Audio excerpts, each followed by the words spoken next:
Apparently in the South they just want monopolies on it.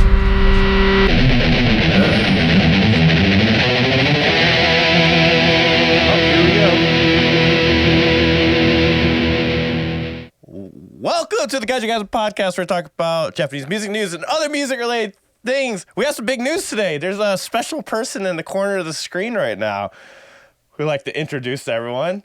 Andrew, Hello. Go ahead and tell them why you are here today and why you might be never leaving. Yes. So, some of you may know me as G. Andrew White, formerly with jrocknews.com. Now, I am with the Gaijin guys and be working with Alan, Wave, Ryan, and Champ. And we're going to be producing new content over on the gaijinguys.com website, which is officially launching today. Woo! And really excited to start working with the guys here and putting up a lot of news and stories and just all sorts of fun stuff in the podcast. So yeah, thanks Alan for having me. I'm so excited. Let's get into it, guys. Yeah. So is this just an attempt to be able to shift blame from Alan to you? Yes. Yes. What's going on? So now things are wrong. We needed a new scapegoat. Yeah. Alan is now not the new my fall fault. guy. It's so everybody understands what's going on. Yep. Yeah, this is so we can blame Andrew now instead of me. You know what the thing is? It's still going to be Alan's fault. I know. It's still going to be my fucking It all flows up to the top, man. Yes. Everybody that has a problem with Andrew, remember to go onto Daiko Deck and complain over there. I already get the complaints. I already got one like, wait, I didn't get my gift yet. I'm like, let me talk to Champ. But yeah, it should help things run a lot smoother and take a little weight off of Alan's poor little brain. Yeah, I'm going to be working behind the scenes, helping out, especially on some of the content that he's been handling on his own. So I'm here to help the guys and help y'all help everyone to grow. Alan and I, we've known each other since since he basically launched this last year, and we met up at Aftershock and also at the Nemophila concert way back last year. I think that was right last year, the Nemophila concert, Whiskey a Go-Go. So I was there performing kind of a role as being the on-site reporter there.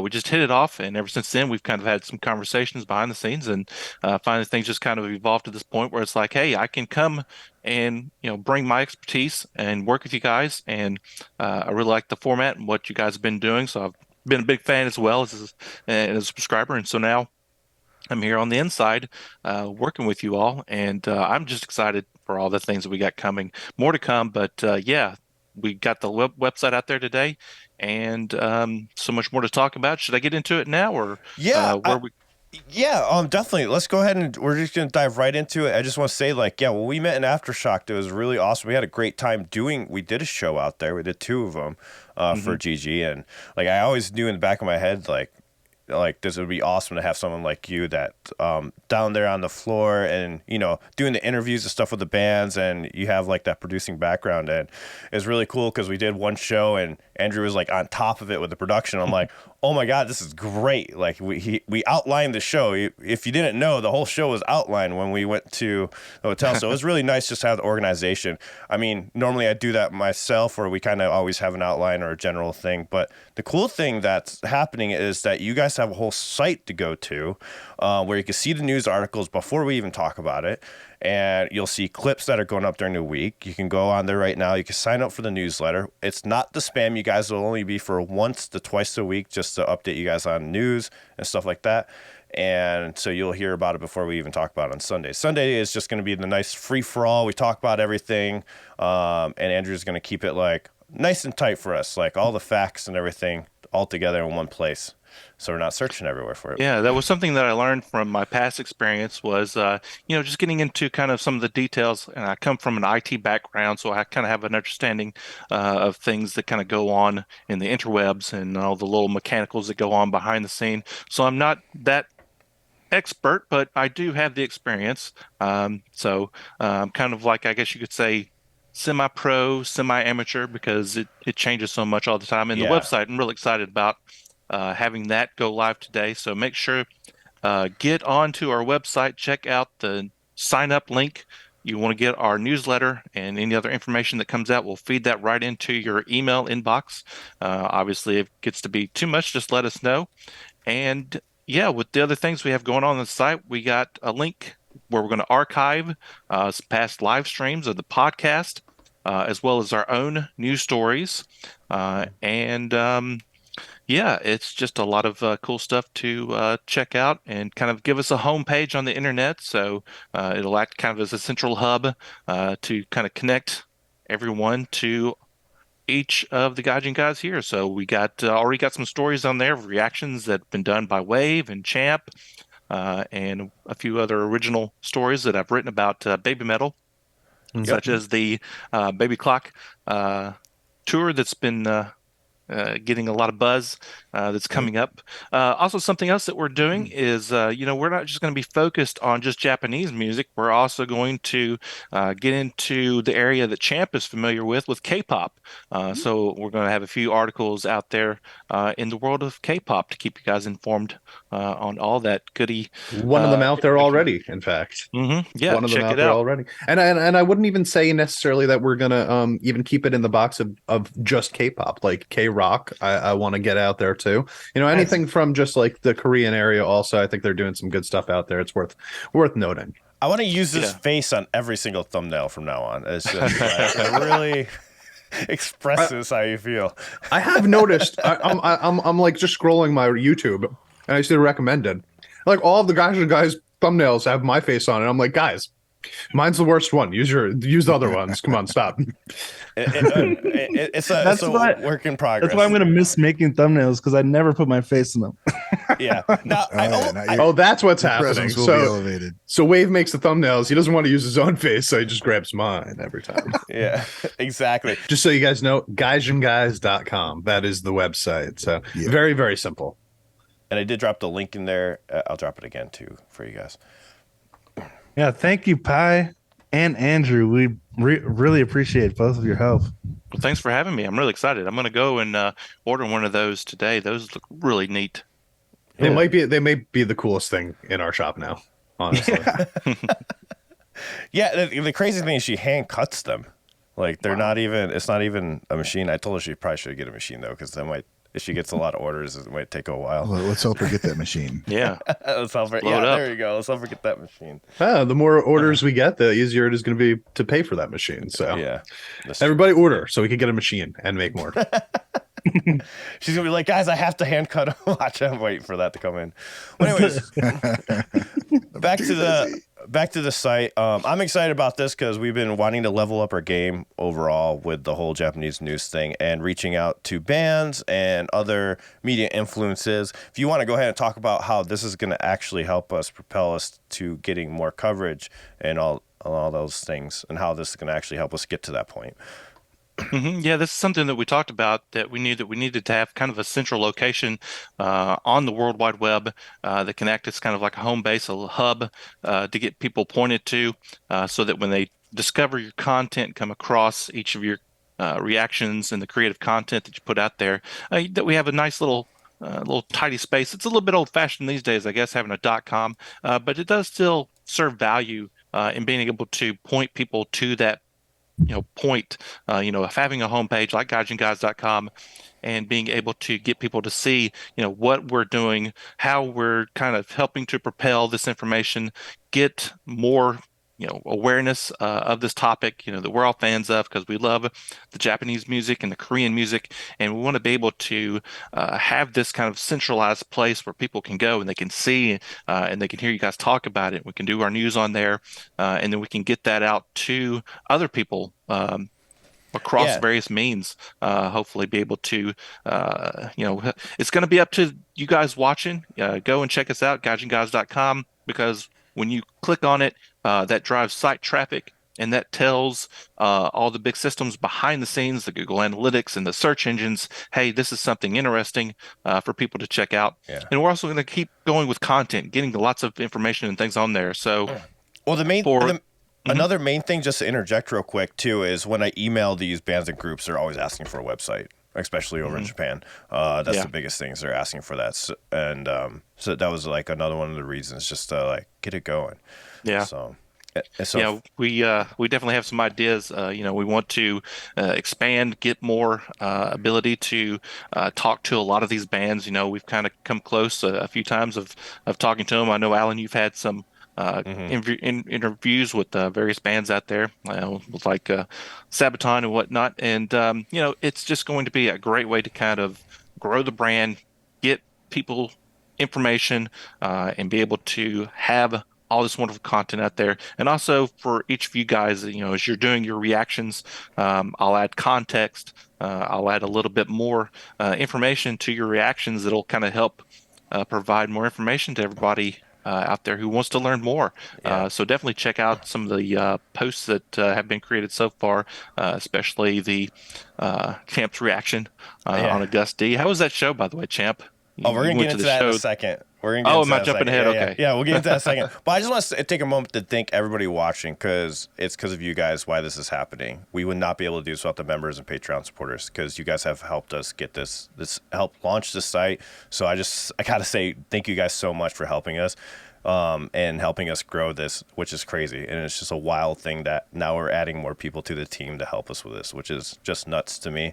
And I can't wait to see it just like keep evolving. So honestly, this is all because of you guys. For seriously, we use the money that you guys donate to us to help grow this and make it bigger, so we can get that reach further. So thank you guys. Mm-hmm. And also, don't forget to follow our Twitter too, because now that we have a website, we also have more of a reason to retweet stuff, including the articles that come out and stuff like that. So, I know a lot of people don't immediately go to websites. Sometimes they like to scroll through their social media feeds and click on links from there. Well, we will be, also tweeting out the links to articles when they drop and stuff like that over on our Twitter. So, just another way for you to keep in touch with us. Yep. Yeah, and just to add a little bit of context to that, like the Twitter following. If we get more people to come over there, it'll help bands that we want to talk to and interview and ask your questions to take us more seriously and be more willing to talk to us if they see like we have reach on a bunch of different social media platforms. Then, the bigger bands that we want to talk to might be taking us more seriously. Yeah, heck yeah. It's just crazy, man. Just having you guys, this whole community, just like build this whole thing up, this whole podcast up. It's just wild. So it's really cool to see. Andrew, anything else you want to mention about this, the website or anything? Well, lastly, just make sure you sign up and get our weekly newsletter. And that'll also be another way that, like I said, we can drive information to your inbox. So don't forget about us at gaijinguys.com. And thank you so much for bringing me onto the team. I'm really excited to see what we do together. So Alan, Wave, Ryan, Champ, I'm just ready to get into it. Let's go, my friends. Yeah, you're the man, Andrew. And this has been a natural fit from the beginning. I mean, we've been using your articles to push our podcast forward for a year anyway. So it just makes sense that we would be doing this together, Yeah, that was our conversation. Like I called him up. I'm like, hey, man.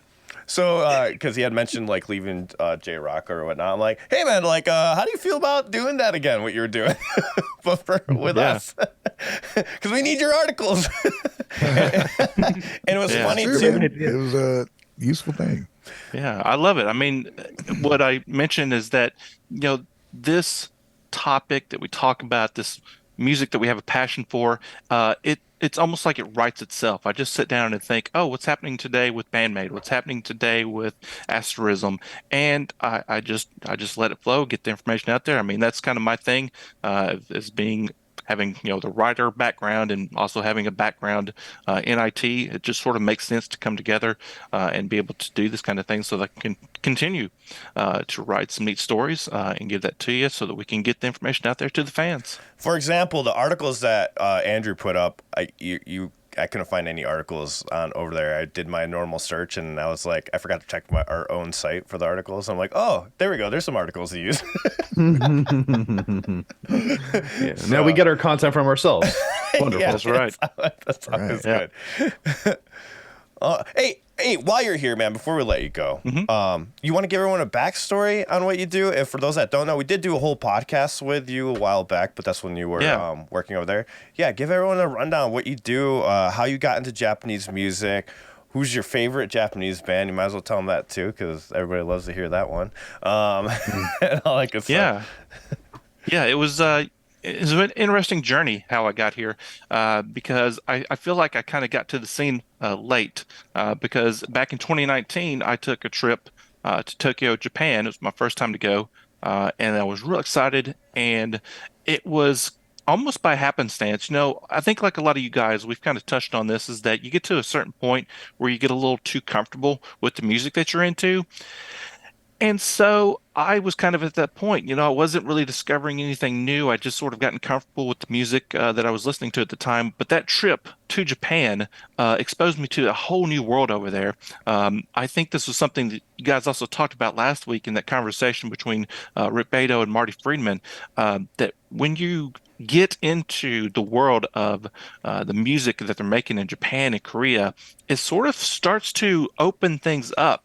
You start to sort of getting that click. And for me, when I started listening to Baby Metal and Bandmate and One OK Rock and these guys, I got a feeling that made me feel like I was a kid again, and it was my first time to listen to Van Halen, Def Leppard, Motley Crue, and those guys that I grew up with back in the day. And so I just got really passionate about the music. I started trying to learn more about it. I found that there was not a whole lot of information out there on the internet. A lot of sites that are written in Japanese. You had to do the translation and stuff.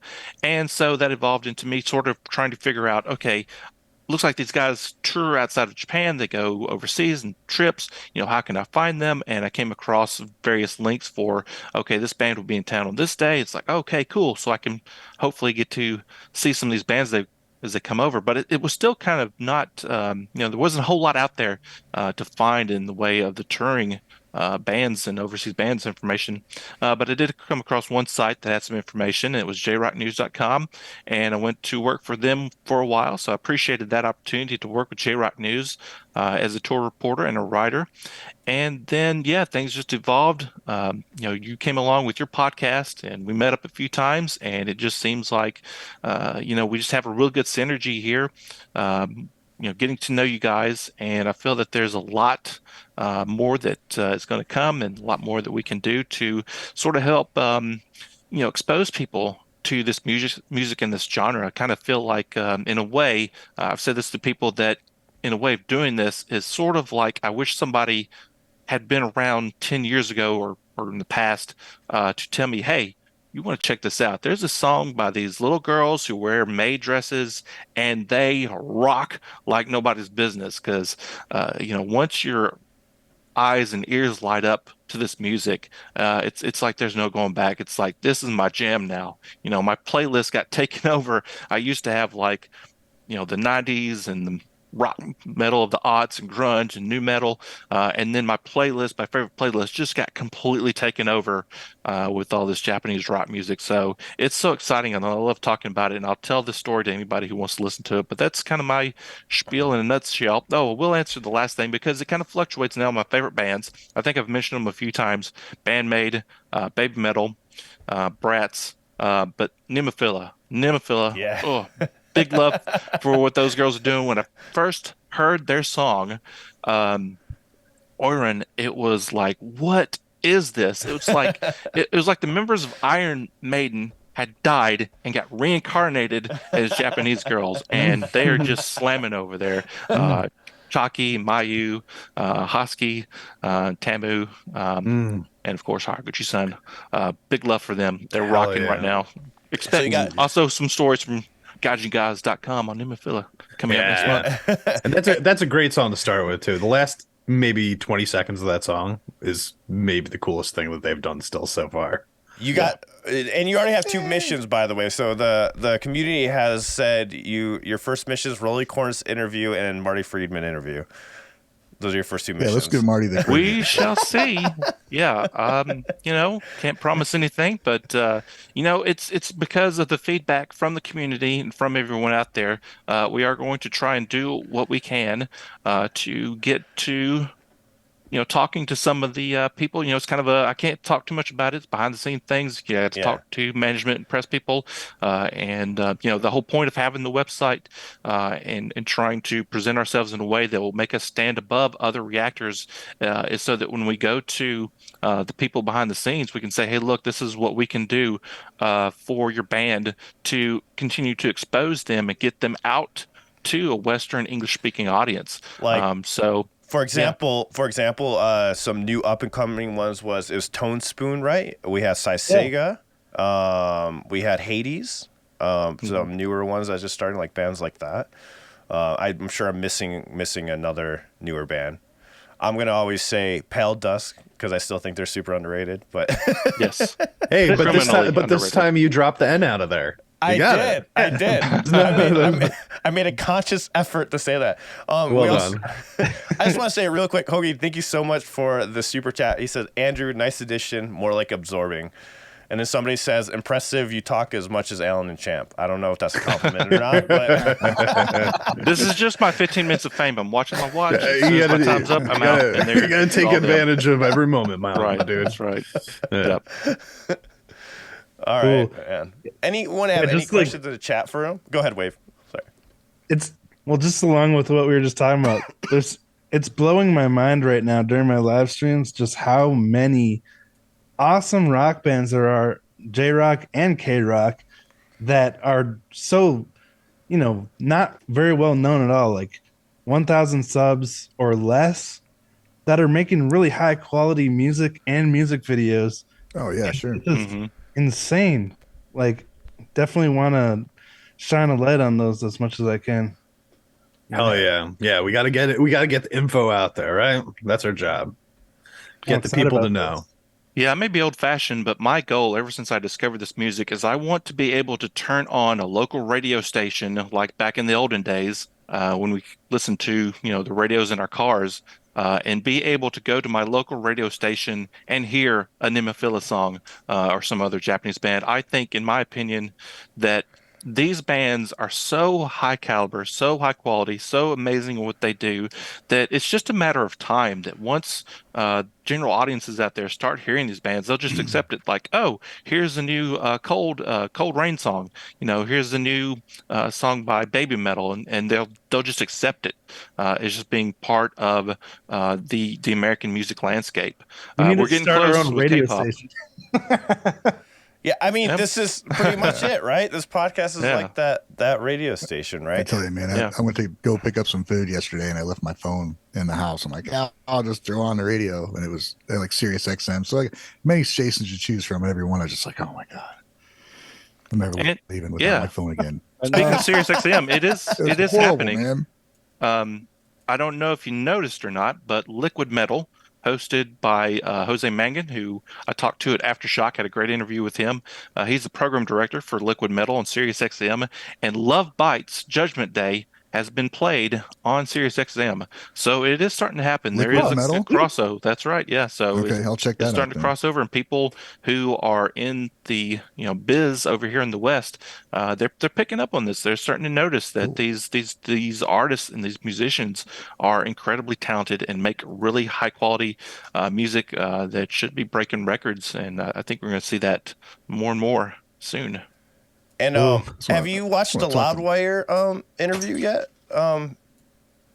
Yes, last night when you were talking to Paul, yeah. See, I think that's another example of how the music is starting to kind of creep in to other traditional sites out there, like Loudwire. So, yeah, I think we're definitely seeing some tectonic plates start to shift Yeah. between the Far East and the West. If you guys didn't watch it, go ahead and watch that Loudwire interview after this with Daniel Paulus. Yeah, He's Daniel, yeah. a Loudwire producer. I'm going to be following up with him. We're going to have more shows with him, which is really cool. We found a loophole in El Paso, so we have this thing called Loudwire Nights, and then they have the local thing that comes right afterwards when he does the show. So he helps produce the Loudwire shows, and he does this the local. He only can feature like local artists, or he has to get permission from bands to actually play the music. So right now, I'm in the works of trying to get emails out to certain Japanese bands to get them to play on Sunday, which will be like that discovery, but the band has to actually reach out. But we did figure out a loophole.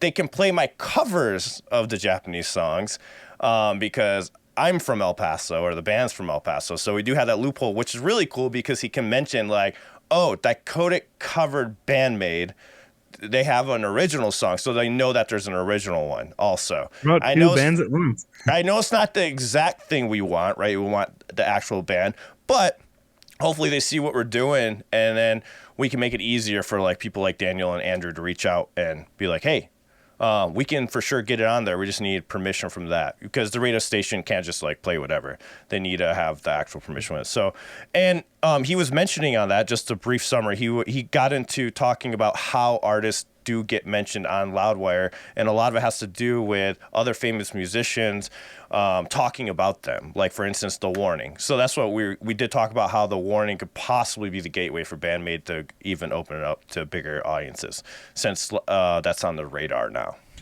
because of Lizzie Hale. Yeah. Yeah, absolutely. And there is a combination of, maybe old fashioned, but I do believe that there are still some grassroots that can be done. I know of a Bandmate fan who got a Bandmate song played on their local radio station. So we're kind of in this world now where you can still get the awareness for these bands through old fashioned ways of, talking to your friends and, going to local radio stations. There's that grassroots approach, but then with all the internet stuff, it all comes down to the liking and sharing and just Yeah. getting the music out to people across the internet, YouTube, TikTok, whatever platform that you're on. Social media is going to be huge, has always been huge at promoting bands. So we just want to try and, keep the chat going, keep the conversation going, get the likes and the sharing out there. And I think it's just a matter of time until it's just going to hit like an avalanche and just flood the waves. I mean, and I want to, while we're on this topic, I want to give a quick shout out to someone in the chat, Stephen Chow, who has been, seems to be actively seeking out these smaller bands that deserve more attention. And he's been sharing a lot with me. And then, like, I've been posting the reactions on the channel, and people have been finding them and really enjoying them. So just seeing that happen on my channel and knowing that now we have this situation is really exciting. And I want to thank Steven for actively trying to seek out these groups that deserve more attention, because that inspires me to do the same. And now you guys are talking about it. So it's really exciting. Think about what's going to happen from here on out. yeah, it's going to be wild. Things are about to move quick. It's like one of those moments where like things just go, it's crazy. But anything else you guys want to add before Andrew leaves? Or Andrew, you want to say anything else before you head out? I think I've said all that can be said pretty much. Check us out, gaijinguys.com. Make sure you sign up for our weekly newsletter and stay informed, stay in touch. And as the usual social stuff, like and share, follow. And I dropped that link for you all in the chat. Guys, you have anything for Andrew before he heads out and we get on with the show? I second everything that he just said. Thank you. All right, man. Nope, just glad he's here. Thank you. Yeah, thanks right, guys. again for everything, man. We can't wait. Talk to you soon. All right. Great. Oh, the good news is I didn't record all that. Hey, we're back. Andrew just left us. If you're listening on Spotify or Apple Podcasts, sweet. imagine, guys, you can listen to us on those also. It'll have less interruptions than our actual live one. Just kidding. I'm glad we got back before YouTube ended the stream. Yeah. You gotta do that. You gotta do that quick. You gotta do that quick.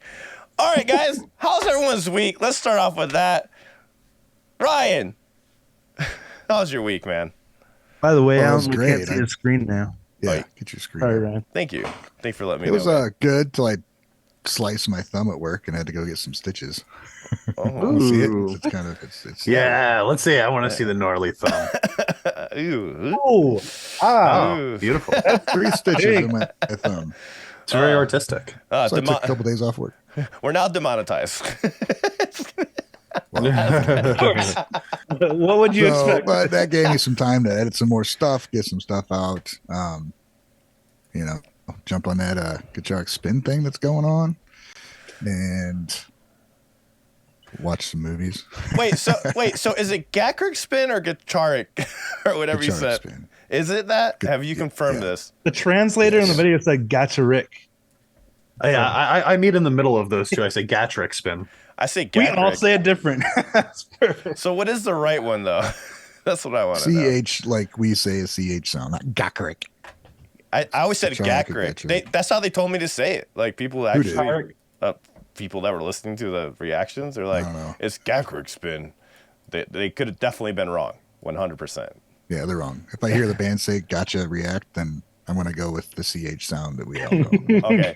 Hey, if the band said, I don't think we had the band saying it for a while. That must be. I just found out that Lisa song, which I always thought was pronounced Gurenge, is actually Gurenge. Gurenge. Oh damn! Yeah. Because Okay. the G's Well, are I just never learned. hard. I just learned something new right now too. The Then. G's are always hard. Hey, thanks for 6 months of membership, by the way, Motley. Thank you so much, man. So even the band doesn't really know, says CK, for the pronunciation of the band. But so you did some editing. You did that contest, which we're going to talk about right now. And what about you? What about you, Wave? What do you got going on? Well, I spent half my week moving out to the studio here, or my garage, which, you know, You mean only looks garage? nice in one corner. Your garage. Your garage. Exactly. And last night I had my nephew and my niece's husband. I don't know what that would be. Anyway, they both are into music and we jammed, and it was my first time jamming with anyone since Yoyoko was here. So I got super stoked about actually playing with people again. Makes me want to It's the best, right? person more. Yeah. And yeah, otherwise, That's awesome, man. Yeah, that must have felt really cool just to play again, you know? Like yeah, that for sure. pretty excited. We actually worked on some original music. We just came out to the garage, and my niece's husband, he writes lyrics, and then my nephew is a drummer and piano player. So we just came out. We haven't played before last night, and we started writing original songs with the guy's lyrics. So it was pretty cool just to see it come. Yeah. Hell yeah, man. That's freaking awesome. Thank you, Motley Crew, for the donation, man. Appreciate it. Thank you, Motley. What about you, champ? Me? It's been a pretty cool week. I went over to the UBS Arena in Long Island, saw the August D show. That was pretty sweet. My friend and moderator Tina has been staying with me all week, so we've been just kind of hanging out, watching music, stuff like that. Got a bunch of Patreon requests out over the past couple days. I think I put like 15 of them up this week or something like that, Nice. and just been kind of enjoying a little bit of it's been a very heavy music week for me, you know, just kind of like catching up on stuff and shows and stuff like that. So yeah, it's good times. So just real quick, let's talk about that the show real quick while we're on. Yeah. So apart from BTS, August D boldly goes solo on D-Day. Suga, is that how you say it? From BTS goes solo on August. Suga. It's like Suga. it's like when System of a Down pronounces sugar. All right. Yeah. That's how I'm gonna say his name from now on. You're like Suga from BTS. Yeah. With 10 bold, diverse songs, setting the rapper apart from his K-pop group while charting his legacy. So, man, tell us about that show. Tell us everything. It was cool, man. It was like so I I'm used to going to metal shows most of the time, so and a lot of them are pretty small. So it's usually just like a band on stage doing band stuff, which is awesome and I love that, right? But this was like an event, This was like had like 8 moving stages, 8 moving platforms that were like rising and lowering and stuff like that. There was like constant fireworks and just flamethrowers and stuff like that all over the place. The show itself, like the visuals of it was entertaining enough that I probably could have just sat there even if there was complete silence and watched everything that was happening, honestly. But the actual show, like he played with a live band, first of all, and you know how much I'd appreciate that, right? August D is sort of the alter ego it's like the Slim Shady to Eminem. You know what I mean? Like, so the August D is like the Slim Shady. So it's harder, it's more aggressive, it's more like, you know, he curses a lot and stuff like that, which you don't really hear in BTS. So and because there's the live band there, you know, a lot of the songs sound way heavier than they sound on the recorded. And he's like, he does some singing, but he's mainly just a rapper, right? So it's like going to a really big, crazy rap show. But it was cool. He also sat down with a guitar. I've never seen him play guitar before. He sat down with a guitar and sang over it, just him and the guitar. Hell yeah. He sat down with piano and rapping at the same time too. He's a really talented guy, and it was a really, really fun show to actually witness. We had great seats. I posted a bunch of little clips and pictures on my Twitter if you want to check that out.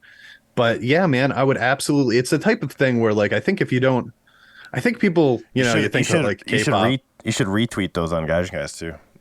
Oh, maybe. I think a lot of people think K-pop and they think like poppy, sort of like really like upbeat, you know, stuff that, you know, that basic K-pop thought process before you've ever heard K-pop. This is just like, this is a guy that's more like an underground rapper that's just coming out playing with a live band, and it's got heavy, man. So, like you could see on one of the clips, it's basically, somebody even commented, this sounds like a doom metal riff. Like, yeah, like he likes to go hard. Well, you've convinced me to go check something out. That's really cool. I've been getting back into rap a lot lately, and I was going to ask you, is he rapping Korean or English, or is it mixed of both? It's okay. A mix. Pretty much like everything in K-pop. I mean, like the most popular groups, at least, they like to mix the English and the Korean together.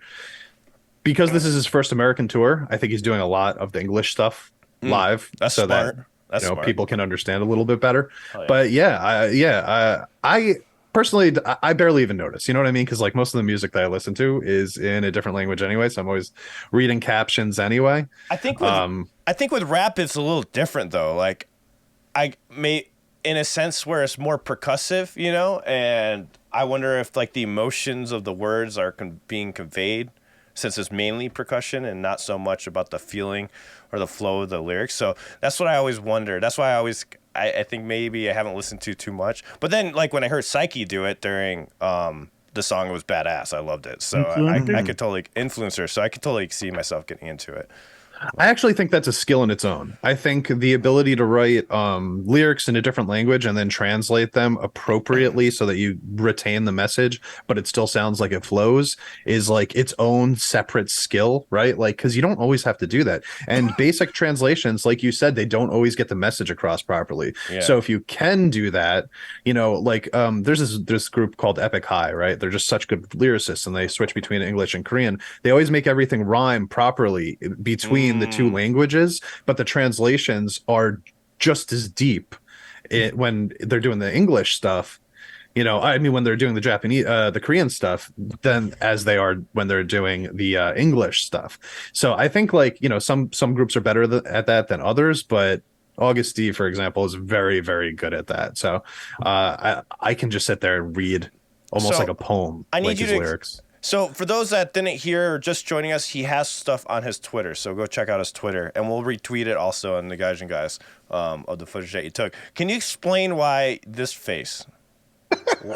What happened during the song that made you do my that? face or his face? No, yours. What made Ryan's face? What made you have this face right here? What did he do? He said what needs to be said. I don't know. I feel like I make that. I feel like I make that face quite a bit, honestly. But in this particular instance, I think it was when he tried to drown himself in a tub of oil and then shot his alter ego at the end of the video. Oh, that's crazy. For those who are just listening, can you describe your face? Wait, go ahead and describe Champ's face to the audio listeners. Vinegar strokes. Looks like you're really enjoying your stroke. Wait a minute. Somebody in the chat said it's a Champ farted face. Yeah, that's what it looks like. It looks like you're stuck. But I don't think I would make that face if I was farting. I might make that face if somebody around me was farting. His Elvis face. I like that. Yeah, this is Champ's Elvis face. So that's if Elvis farted. That face right there. There we go. There it is. There it is. But yeah, so he kills it's good his stuff. Ego. Yeah. I will say, I guess I can add something to this conversation. On one of my live streams, somebody had a cipher request. For a cipher is when you have like a group of rappers and then they all take a turn on a few verses. Oh. And it was all Japanese, and it was incredible. I didn't know how it was going to go because obviously sometimes rap's hard to understand anyway.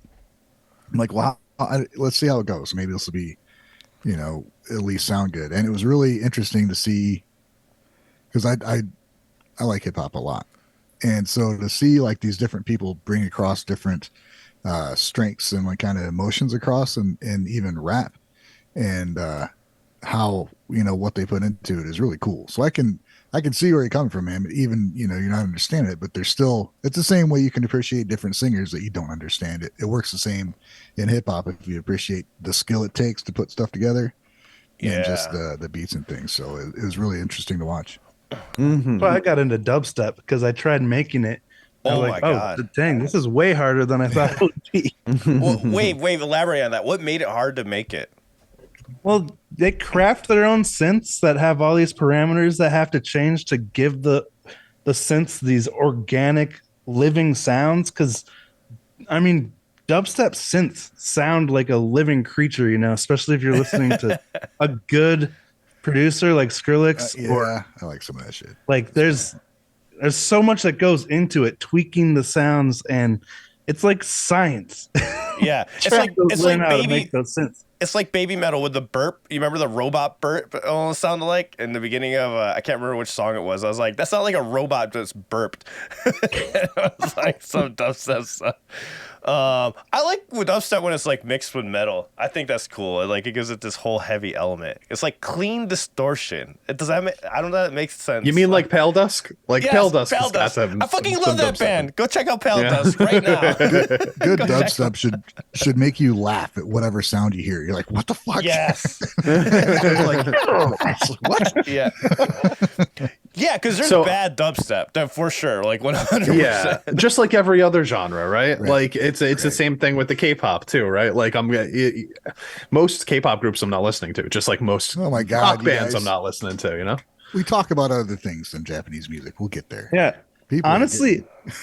Oh, sorry, I didn't mean to interrupt. No, you're fine. Just like, just wait until we hear about. Nah, never mind. Go ahead. I mentioned baby metal. That doesn't count. I'm just gonna say it. Like, if it wasn't for dubstep, I might not have the name Wave Potter because, like, that's what it was in reference to. It's being able to go in there and craft the sounds like a potter would, and that's how dubstep is. Like, you have to craft all the different parameters and movements and slides and everything to sound exactly what you're going for. Right. Yes, absolutely. I think that, the production parts are really like, as somebody that doesn't produce music, I'm super impressed when I hear really good production because you so often hear bad production, Yeah. Mm-hmm. Somebody has mentioned Akarashigako. I'm butchering the name. They have Akarashigako. Yeah, they have some dubstep elements. I mean, oh hell yeah. A little bit, yeah. I mean, look, it takes so much work to put the music together. Somebody put they just like pretend like they're pressing buttons. I mean, they gotta have fun, right? You do all that work behind the scenes. You gotta dance around. It's a lot of work. Even when I had to do the Doki Doki Morning like sound design, like doing just basic sound design is like a challenge for me. It's like such a pain in the ass. Like when you're trying to replicate, that's the hard part. Like making your own, not as bad, unless you, because I don't really know what I'm doing 100% of the time. I do know like specific sounds I want, and now that I've done it enough, I know how to get those sounds. But in the beginning, it was just like all experimenting. But trying to replicate like Doki Doki Morning or Monochrome, some of the sound design, is a pain in the ass. I don't even know how people pull it off. It's like almost impossible to pull off because you don't know what they actually use creatively to get that sound, and it's difficult. So I have respect for people that do that stuff. A lot of for live DJs, like there's a lot of parameters DJs manipulate the sounds, blend different songs together, and there's a lot more to it than just pressing play and dancing around. I would never be able to figure out how to use a double turntable where you're blending the songs and everything. A lot of it's Yeah. about timing. The same way that being in a band is about timing. You got to hit your spots at the right moment, or else it sounds bad and you messed up. And everybody's gonna know. I always kind of look at like the production elements of like dubstep or EDM or even like K-pop genre, and I think if I transcribe this into a guitar lick and a drum beat, right? Like, would it be a cool ass song? And if my answer is yes, then I appreciate that beat more, because I can't create the beat, but if I could think about it as a guitar, I'm like, that would be a sick ass guitar line, and then I'm like, okay, I'm in. You got me. I'd say if you think something is dumb just because it's so easy to do, go ahead and do it yourself and put out a quality product that matches whatever you're like bitching about. Yeah, make a Because bucket load of money. Is not easy. Like I like DJs, and when they did like live DJ shit, and then I actually watched about how they did it, and it blew my mind even more. Because I had a friend, I'm like, check this out. There's all this scratching. He's like, it's just using other people's music. I'm like, dude, it's nothing like that. You're taking sections, yes, but to be able to see what they're doing on the fly with live records and stuff, it's insane. It's just if something's easy, it's dumb because it's easy. Go ahead and record it and make your own song and put it out there and see what reception it gets. To Ryan's point, like and to what people were just saying in the chat, you got to find the best of that genre or that skill, right? Because there is gonna be those people that ruin the whole genre for people. There is Mumble DJs that will just steal. But I'm sure there's a good mumble rapper out there somewhere. I'm sure there's one that's amazing. Bubble rap. I mean, it's so true though. That's like such a great point because I mean, how many make a mumble rap album? yeah, it's so easy. You're just gonna make millions of dollars, dude. Why haven't you done it already? I mean, thought about that. Think about how many rock bands we don't listen to, right? Like how many metal bands are out there that we don't listen to because they're just not as good as the best metal bands, And it's like it works the same for everything. I like if I go back to my favorite artists of all time, probably only two of them fit into the rock genre, and then I've got some other stuff that are in other genres because I want to hear the best of the best from every genre, regardless of how they put it together or what instruments are used. Can we get a Ryan Muir mumble rap intro for the next podcast? No.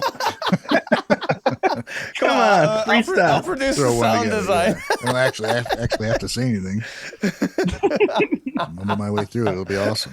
Come in, you bring in a fat beat. And, just wake up early in the morning and read off some lyrics. Lyrics? Like write a rap down. Morning voice. Write a rap down, put it down, just wake up all groggy and like while you're still in bed. Get the mic set up above your bed. And we'll pitch it down even more than the regular Ryan voice. Nobody will understand anything. All right, guys.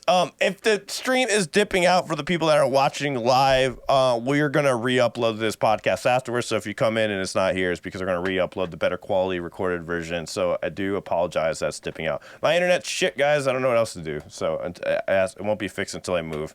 But anyways, I don't even know how to say the name anymore. Gatrick Spin, Gatrick Spin. Just think, gotcha, Rick. Just read it, Alan. Gotcha. I did. I said Gatrick, and he said it was wrong. That's not how you say a CH. Am I muted? No. I thought it's not Rickard. It's Richard. Sometimes Sometimes it's a K when it's together. I don't know. Just kidding. Anyways, they had a competition for reactors to do a reaction to it, and they're gonna announce on the 31st who they're gonna next month. They're going to react to a reaction. Are they only choosing one? I can't remember if they said one or two. I think one from Japan and one from outside Japan. So that's kind of a big pool of reactors to choose from. Yeah. It's a long time for me to wait to win, Yeah. This is such a smart promotional tool that they're using. Oh, hell yeah, it is. There's a lot of people that haven't heard of them before. Yeah, and now they're all going to be like, oh, I want this band to react to me. I'm going to check them out for the first time. Let's do it. They're going to have more reactions for this video than any video they've ever made before. What is she eating here? I was wondering that too. It's a rice mountain. Human. Rice mountain with sparkles on it. Hell yeah. A rice mountain. All right. Yeah, I'm not sure what that is. So, looks good though. But yeah, it is a great promotional tool, and I wouldn't be surprised if we see more bands doing it. And it's really cool to see them embracing it, because I don't think we've seen a lot of Japanese bands kind of embrace this. So, what do you guys think? I mean, Hanabiya has they list reaction videos on their That's true. website. They're on their channel, so that's cool. Yeah, I do. The idea of the band reacting to reaction videos though is pretty cool. Yeah, that'll be fun. yeah. Baby Metal is doing their thing, guys. They're touring, and Bandmaid's touring. We'll start with Bandmaid first. Ryan, you have news on some of these reports of the shows or set lists or anything interesting out there in the world of Bandmaid? I do, yeah. They just played. I had it here. Anyway, they're coming back to the States. I know the Europeans are happy about that. Oh my God, I've been seeing so much. Some of them feel disrespected. Like they're like straight up pissed. Dude, yeah. The band wants to go there. There's circumstances going on that's making it difficult for a lot of bands to go there. There's a lot of bands in all genres that are just canceling shit because it's hard to get transportation and it's just expensive. So either way, hold on. Hey, Ryan, did the stream end? Yeah, guys, the stream's going to be ending in and out, so don't just ignore it. Everything's being recorded, guys. Still, We'll put it's it up still afterwards. live when you refresh. Yeah, if they refresh okay. it, but the stream's just dead. And my internet's not working at all. But everything's being recorded, so it'll be good. I'll post the video later. Good. So let's just keep moving on. Ignore it. Just ignore all that. Sorry, guys, to those of you that are trying to watch live. All right, so yeah, there's multiple bands from multiple areas of the world that are just having trouble with the UK and having to cancel tours. So it's not just Bandmate doesn't like you. It's not worth the difficulty to get there right now, which sucks for the UK and for Europe. But anyway, they're coming back to the States. They're hitting 3 festivals, 13 different venues. The festivals are going to Rockville, Daytona Beach, Florida, Sonic Temple Art and Music Festival in Columbus, and Lollapalooza in Chicago. I'm going to be seeing them in Atlanta for sure. There might be a couple other dates. We'll see. They just played the Arabaki Festival in Japan and shared some photos on Twitter. Yep. Yeah, there's some photos that bring it up that they share on Twitter and Instagram. Nice large crowd, the usual happy faces while ripping people's faces off with their music. That stage looks high, doesn't it? That looks pretty high up. Yeah, I love that though. I always love the big stages. I think it's cool when like as long as you're not like right up front and you can't see because the stage is blocking you. But I always think it's cooler when they're risen above. Like it looks like they are idols. You know what I mean? Like they're above us. Yeah. At the set list for that show, I guess they did a rehearsal. They played bits of "Don't You Tell Me," "Different," and "Sense." And then for their set, they had the entrance theme. Then they did "Play," "Domination," "No God," "Sense," "Black Hole," "Choose Me," "Unleash," and "Warning." They've been playing Black Hole at all these shows. Dang. Which hopefully means they're gonna play him here because I want to see that live so bad. But it's become like an easy thing for Kanye. Like it's not would be that big a deal anymore. Yeah, They're not going to do it now. Just because you said that. They're gonna ruin your. They're gonna be so tight with it though. They're gonna be so tight with that song, man. They're gonna have it so down. That's the crazy thing. Like you're playing it that many times live, it's gonna be. Mwah. Yep. So it's 8 songs, 30-minute set. So I'm sure they killed it. It's going on. They're coming back, and a lot of us are going to get a chance to see them. So, and they're going to be know Minneapolis, right? Do we know what the set list is yet? The one I just read off. Oh yeah, I my internet cut off. Sorry, I was gone for for a minute there. Ryan, hang on. Can you guys just be quiet for like a minute while I rewind the stream and listen to what you just said? Thanks. Yeah, sure. Yeah. We'll just wait. Yeah. Ryan, you're coming to Minneapolis? Am I? I don't know. I think I can make that happen. If I go there, me and you are gonna have to hang out and maybe jam. That'd be awesome. Yeah, it would. Sorry, I didn't mean to out you. It's okay. You're going, Ryan. She probably doesn't watch the stream, right? I think you're good. Nah, she doesn't watch this. I don't want to watch that shitty show. This thing's gonna happen, guys. We're gonna meet up and we're gonna jam. Yeah, I'm gonna play drums. Wave's gonna play a flute. Come up with something really cool. Hey, I'm down to join you guys if you guys want. I'm down to join. Really? He's like, no, okay, fine. Fuck you. That's kidding. Champ, how many shows are you going to? Of what? Of Bandmate. Oh, I don't know. I haven't bought any tickets yet. It really depends on like who's gonna, if you guys are gonna, like, who's coming over here is my first question. They coming to the East Coast? They're gonna come on. They're gonna, right? Like, I know they have. I think they are coming to the East Coast. Champ, Yeah. why not go to some of the Everybody Florida goes to New York City. You're willing to go to Florida. Why not go to some of the Florida shows? When I went to Florida, I had a place to stay. To be fair, but That's really the biggest issue, right? Is having a place to stay. Yeah, to be totally honest, no, I've gone to like, so I didn't go to any shows for probably like 6 years, right? Like I wasn't at any shows for like 3 years, and the pandemic happened, and there were no shows, so I wasn't going anywhere, right? But to be honest, I've been to like, I don't know, like 7 shows in the last year, and the bug is back, and now I just want to like go to shows constantly. So Nice. I'm kind of changing my mentality towards this. I kind of want to go out somewhere that's not in New York and New Jersey right now, because that's where I've been going over and over again. So for once, I may break my I'm not going to travel beyond 20 miles limit, and maybe go meet up with you guys in a place like Chicago or something like that. Nice. Do it. Well, if you come to Minneapolis and Alan comes to Minneapolis, we'll all be in Minneapolis. I'm not going anymore. I can't go. Ryan doesn't want me there. That's Wow, they're not. Enjoy life. So, I'm shocked that they're not coming over to New York City. Actually, this is pretty crazy. I just Because assumed did last they would year, and all announce the it. stops that they're going to now that didn't do last year. Yeah, but New York City is more important than everywhere else, right? Isn't that? I hate isn't that how it so works, much as a right? Wisconsin person. That's how Everyone it's been. hates the Midwest. Yeah, but no, if they're, and especially if they're not coming over here, I'll travel for it. If they're coming over to America, but they're not going to come over to the East Coast, I'll travel to one of your guys' places one time. Hell yeah, man. You just got to give me a bathtub to sleep in. I bet.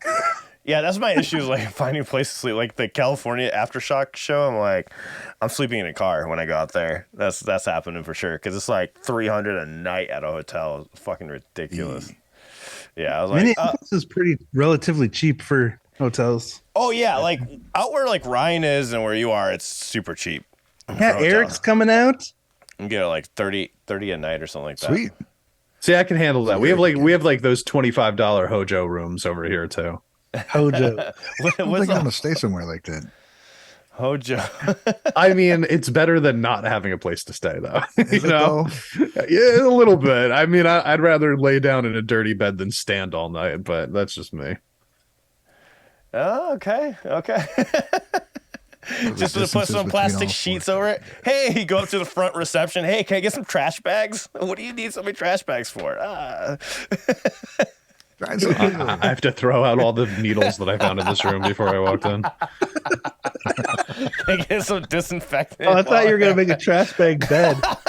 No. They're soft when you roll them up. Oh man. What's the distance between all the 4 Gaijin guys? Pretty damn far, honestly. The entire U.S. Yeah, the whole U.S. Oh, yeah. Yeah, Well, wow. nobody's on the West Coast all the way. What's the most west? Allen in Good. Texas is the I'm the most west, I farthest think. west. Yeah, I'm definitely the farthest west for sure. Me and Allen are the furthest from each other. Yeah, we're 3,000 miles. I think me and Ryan are pretty close. We're Yeah. both within driving distance of Chicago, Yeah. but like the other directions.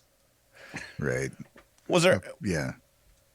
All right, Ryan. Was there anything else you want to talk about the show? Any other highlights that you've seen from fans or in the Discord servers or anything like that? Not that I can think of right now. No. I mean, there is talk of the Tokyo Garden Theater got shipped out to most people, and it has, if we're able to get the behind the scenes footage, there's some really cool stuff there. Oh yeah, go tell us about that. You watched already, right? Yeah, and the band, I've heard from people and whatever, that maybe the band wasn't. They had said that there's some pushback from the management about doing a behind the scenes thing, and they really wanted to get it out there. So it's cool that they wanted to do that and get the fans, because I think they know from their history, we like to see stuff like that. Them interacting and a lot of people like to see bands, behind the scenes tour stuff anyway. And it was really cool. I think one of the highlights is we know that they're working on the song Memorable during the tour, and it has Konami, and they're working on the melody and playing the song and stuff. So cool. It's really cool to see that in that stage. And if you watch, like where it was in the tour and everything. It's pretty early. So it was really cool. I'm not going to divulge a lot of stuff now until everybody has gets their chance to see it. But No spoilers. No it was really cool. The Tokyo Garden Theater, the sounds great. There's some weird things that you can hear on this recording that you couldn't hear on the live stream, like some backing tracks and stuff that were overly loud on the one they put out for this big release, which is kind of weird. But other than that, it sounds really, really good. So it's cool. It's a cool thing to watch. Wait, you think they added the backing track in post production?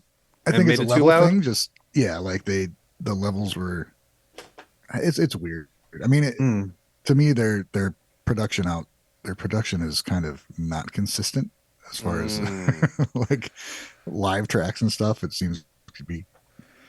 Which makes sense. During the live stream, you could hear it kind of in the background over an intro to one of the songs when Misa was playing. And then on this release Blu-ray, it's really loud and distracting. So that's what they wanted. Cool. If not, then somebody fucked up. But either way, it's just a difference.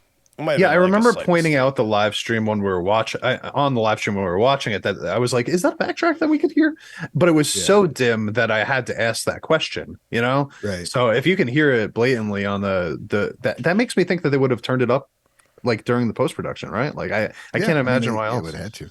Why would you do that? They sounded so good on that concert. That's what I mean. There's a lot of why would you do that? Somebody wanted it to happen. I don't know. Hey, let me ask you something. Not that any of us have this answer, but you said that there was some pushback from the management about releasing behind the scenes stuff. Yeah. Any idea why you think they would want to do that? Why the management wouldn't want them to put the behind the scenes stuff out? On the Discord, we were talking a lot about they've changed management and went to Pony Canyon.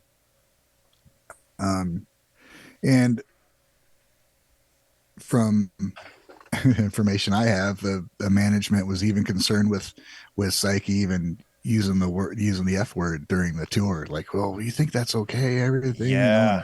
And they were assured, no, we love that stuff, man. Just watch the crowd, and you will see their reaction to it. There's nothing wrong with it, And so I think it just comes with showing so much, personal interaction with them. And maybe if they were acting a little silly, a little goofy or something, and just kind of maintaining an image. But I think if there was pushback and they fought for it, they know that that's who they are, and that's part of what makes them so special is how they interact and how they goof around with each other. Yeah, because I don't know. I think it's just maintaining, they have a good image and they don't want to wreck that. But I think the band, knows better than anybody what their fans would like to see. Well, keep it tamed in Japan, maybe, right? And then in U.S., because, like you said, management literally asked that question to us, is it okay for the, what do you guys think about the swearing? And immediately we're like, fuck yeah. You want to listen to us talk to you today? Yeah. Yeah.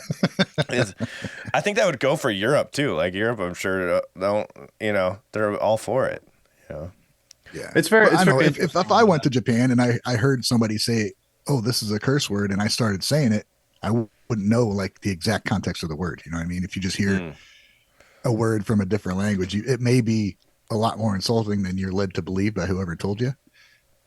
So probably just a general concern like that. It's nah, man, that word is has very different levels of humor and insult. Adam Young brought up a good question. Is it, where are you people getting this info, or is it all conjecture? Well, the thing about the swearing is a legit question that was asked by management. The other stuff is just talking in Discord, right?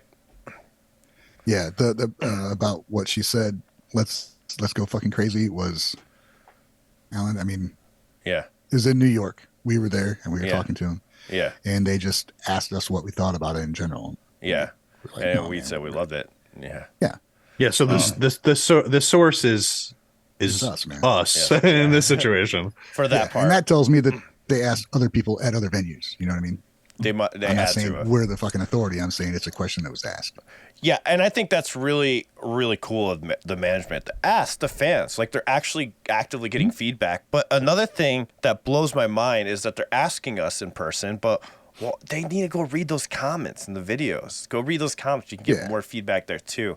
I think they're still missing out on that. I think they're still in an old school kind of, setting, like it's still like not with the times when it comes to YouTube. Like they're there, but not. Like they're almost transitioned fully, but I think they should really utilize YouTube for their feedback a little bit more to see what fans are really loving. Because if you go, you could see people saying like, "Oh, that's badass" from the clips. If like they go watch all the clips that people post and you see all the comments, you see people commenting about like, "Oh, I love it when Psyche does this." "Oh, I love it when Konami threw her headband off," and because they have it in their head, management does, like you can't film without them fully in uniform and all that stuff, or they weren't happy. Like, I don't know if they were even happy about Konami doing that during the Aftershock. Who knows?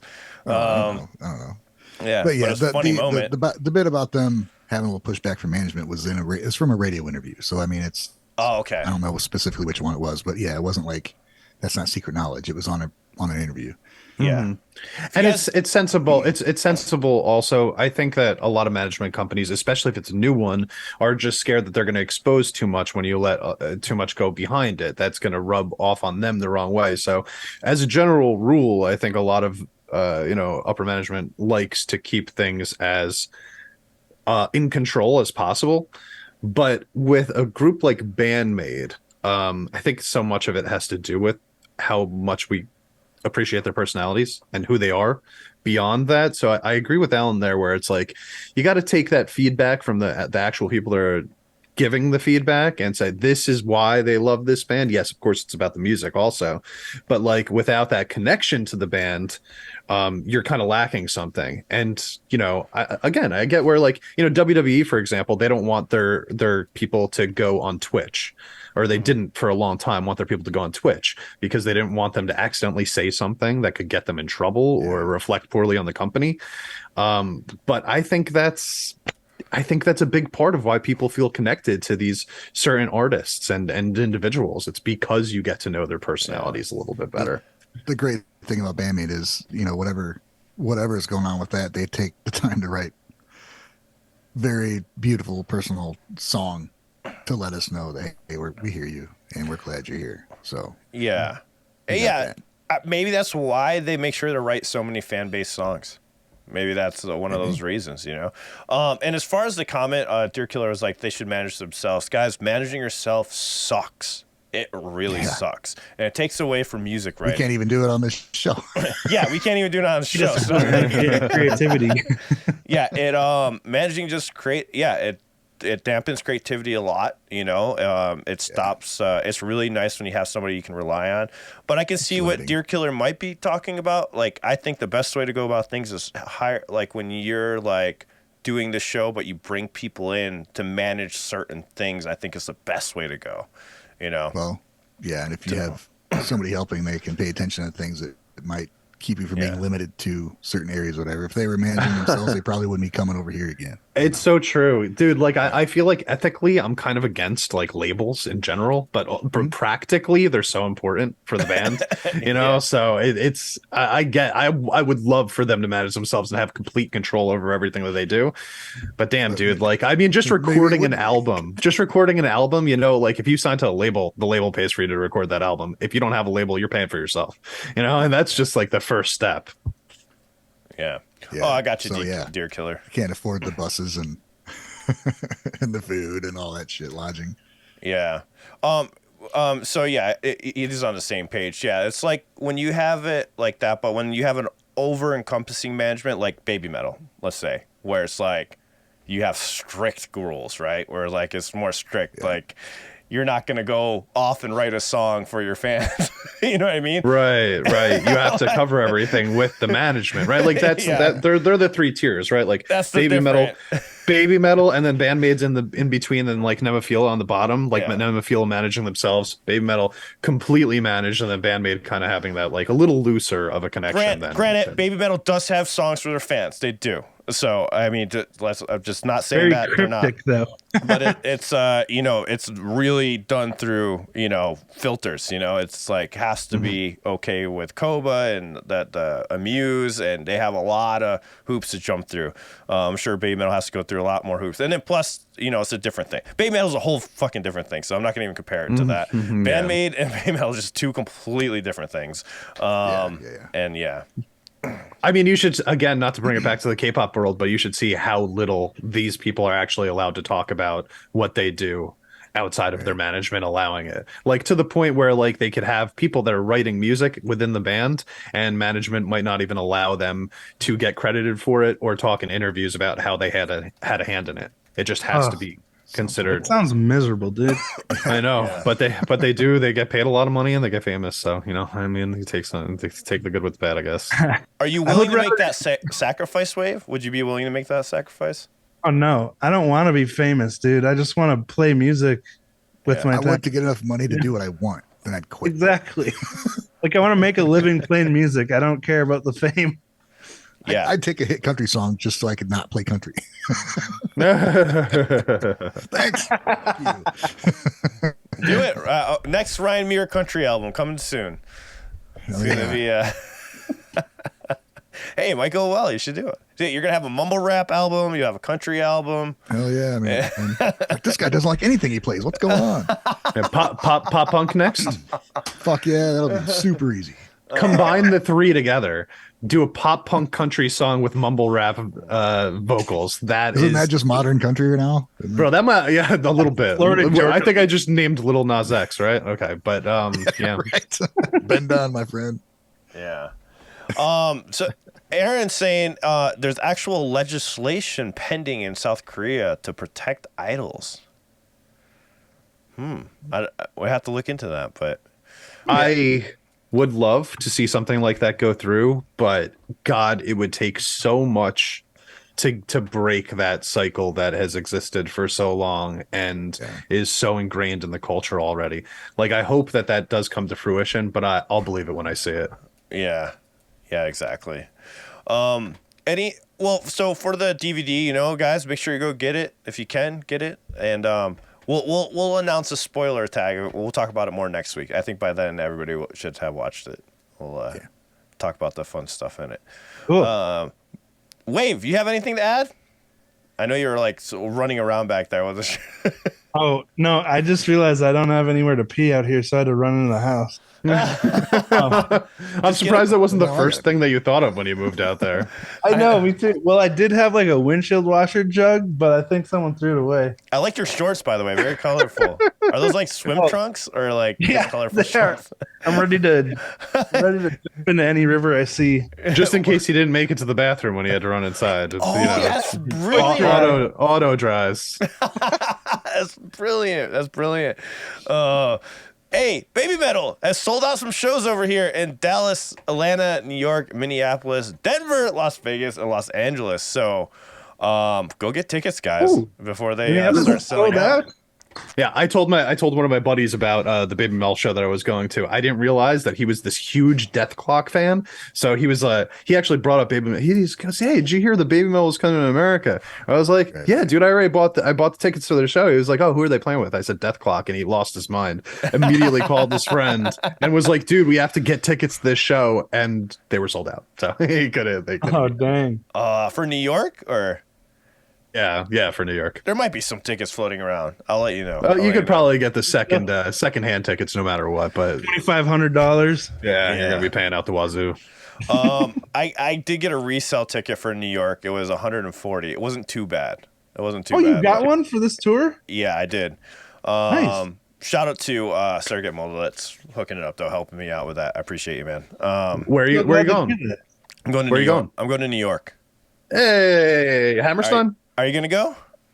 I got my tickets the minute they came out. Yeah, this time Champ and I are gonna have a proper podcast together because we've had some bad accidents every time we meet up. So we're gonna have an awesome, amazing podcast with working internet. I'm knocking on wood right now. All right. No. Everything is gonna be on par this time. I promise you. It will. Yeah, we had a lot. Honestly, Alan, the best way to do this is for you to just come crash at my place for the night, and then we can do it from my house. I'm down to do that. Let's do that. There it is. Nice. There you go. That's the best way. Hell yeah. I'll have a portable setup, so it's so amazing. I got it all working. It's because the internet works everywhere else, just not my house. That's it. It works in hotels. Well, I don't think you have to bring anything, Alan. Like I stream over here. You could just plop your body down, take a load off, and I'll just handle it from here. I'm weird, Champ. It'll be your simplest stream ever, man. I have control problems, Champ. Shocker.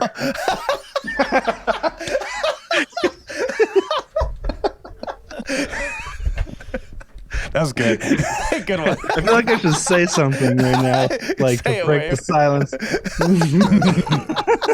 Silent laughter is the best for podcasts, man. Come on, let's be real. Wait, say it, Wave. What'd I do? Oh, you said you're... Never mind. All right, anyways, Baby Metal selling out their show. So get your tickets. I just saw some people in the chat that just left the Baby Metal show. I'd love to have you guys on to talk about the show. If there's any fans out there that like to speak and talk and like to talk, hit me up on Discord. Do like a little podcast about the shows. I'm going to Austria this week to see Baby Metal. I'm going to be seeing them for the first time. They're playing Closer, right? I know. Yeah, this was in the works for a while. This is finally here, huh? It's just this week now. I am scared out of my fucking mind. Why? I just gonna be in a plane for 8 hours. Like I don't know. As I've gotten older, I've gotten more claustrophobic, and I'm like so fucking worried because Alan, you'll be I get that. International airplanes are bigger. You will be fine, but I totally get that feeling, dude. I was just driving over the Washington Bridge the other day, and I started to get like a fear of heights. And I was like, "What the hell? I've never felt this before." But I'm driving over this bridge, like thinking the bridge is about to collapse. Like, what is happening in my life right now? It's gotten so bad for me. I was like sleeping in bed with my wife, and I felt claustrophobic. I'm like, the bed's not big enough. I was like, there's not enough room on the bed. So I went on the couch and slept because I kept waking up like every hour because I felt like trapped. I'm like, God damn it! I don't know. It's just as I got older, like I'm all of a sudden can't be confined anymore. Is that an age thing? Because like I don't we know. went to Colorado last year, and when I was on the side of a mountain, like we drove up this big mountain road, and then there was an overlook watchtower thing where you went up all these steps, and then you could see. And dude, when I looked out, my legs just turned to jelly, and I almost blacked out. I think it's an age thing because I wasn't scared of heights when I was younger either, and now every time I'm close to an edge, I feel like my body is about to like intentionally jump off of the edge, and I have to like tell myself not to. Like it's like my body just naturally is like, oh, an edge. Like it's terrifying. Maybe I should jump off it. It reminds me when you're on a bike next to an edge of a sidewalk and you're like, "Oh, quit turning towards the edge," and you just keep going on towards the edge anyway. Yeah, like why can't you get away from just it? turn the fucking other way. Stupid bike. I know that feeling when we met with Ryan and I met in was it Dallas? We were in Dallas, right, for the show for Nemophila. And I got that feeling when I was we went to this museum. We like crossed paths later on. Like we went to go check out the same museum. And the same thing happened to me, Champ. I looked over the edge and I'm like, I could just jump this right now. Right? What are you doing? Oh my god! You mean at the concert when you tried to jump over the balcony? It was later on at a museum. No, I didn't try to. I thought about it. It's those intrusive I thoughts reached that they over and grabbed his say, shirt you know? and pulled him back and saved his life. It wasn't a big thing we were going to talk about. It's like that. It's like that. You got a medal for it. You ever watch that old Jim Carrey special where he talks about impulses? That's what it reminds me of. He's like, you get these random impulses every day that's fly into your head. And it's just saying Yeah, it's say yes to the wrong one. You're not supposed to listen to any of them, really. Like, you're supposed to think about everything that you do, but sometimes your body just has a mind of its own. Yeah, because before it was like no thought. Like, obviously, I'm not going to jump over that. But like, why am I considering this? That's Like, I might die. It's a deeper conversation. Guys, Noun was yesterday. Yeah. Was there a was it? stream? Can you? I don't think they did. Oh, Noun. Noun. It wasn't televised yet. Who's this? What are we talking about? That's the festival that like all the girl bands play at every year. Oh, nice. What's that band? The band from the '80s that still plays. Shoya. And Gotcha Rick Spin and Emma Phil is usually there. Yeah, there was some pictures online that I have ready to go up too about that. I didn't know that was from that festival or whatever. Are they going to release footage on it or? I don't know. Let's hope. All right. They usually some things they share from that. Last year they streamed the whole thing, I think. By the way, I still have 2 Baby Metal tickets for Austria. If anybody wants them, hit me up on Discord. Join the Guys Discord. Send me a message. I will send you the tickets. So I have 2 of them. So hit me up about that if you guys need a ticket for Austria or if you want to bring any friends to the Austria show. All right, we got some quick news to go through today, guys. Baby Beard. I haven't heard much about Baby Beard, but their song Pianizer is going to be in a game called Loud. Loud is a rhythm game that just launched. It's My Trip to Japan extension featuring Pianizer by Baby Beard. Get involved and rock Japan with Baby Beard Loud. Baby Beard Loud. What I said, Baby Beard? Is that what I just said right now? Pianizer? Yeah, No. All I heard was penicizer. Oh, man. Crystal Lake is on tour. They're doing 5 shows, I think, in Japan. Yep, we're in Japan. The drummer from Ryojin they're working on a new music video. It's got him doing some karate here. Pretty cool. That's obnoxiously loud.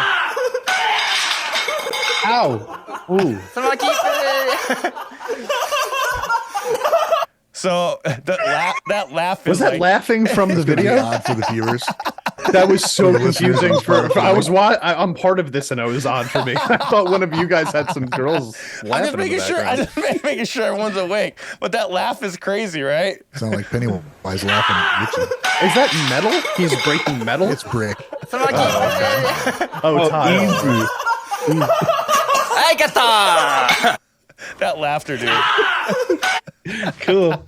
Well, I hope you all are awake out there. But yeah, they're working on a new music video coming out soon. We're definitely going to bring him on for an interview to talk about the music video. So stay tuned for that. Hit that bell for As a notifications. drummer, I'd be really subscribe. scared to punch a brick because your fingers are so important. Yeah. You know? Might Right. not be an exactly true representation of what it's like to break tile.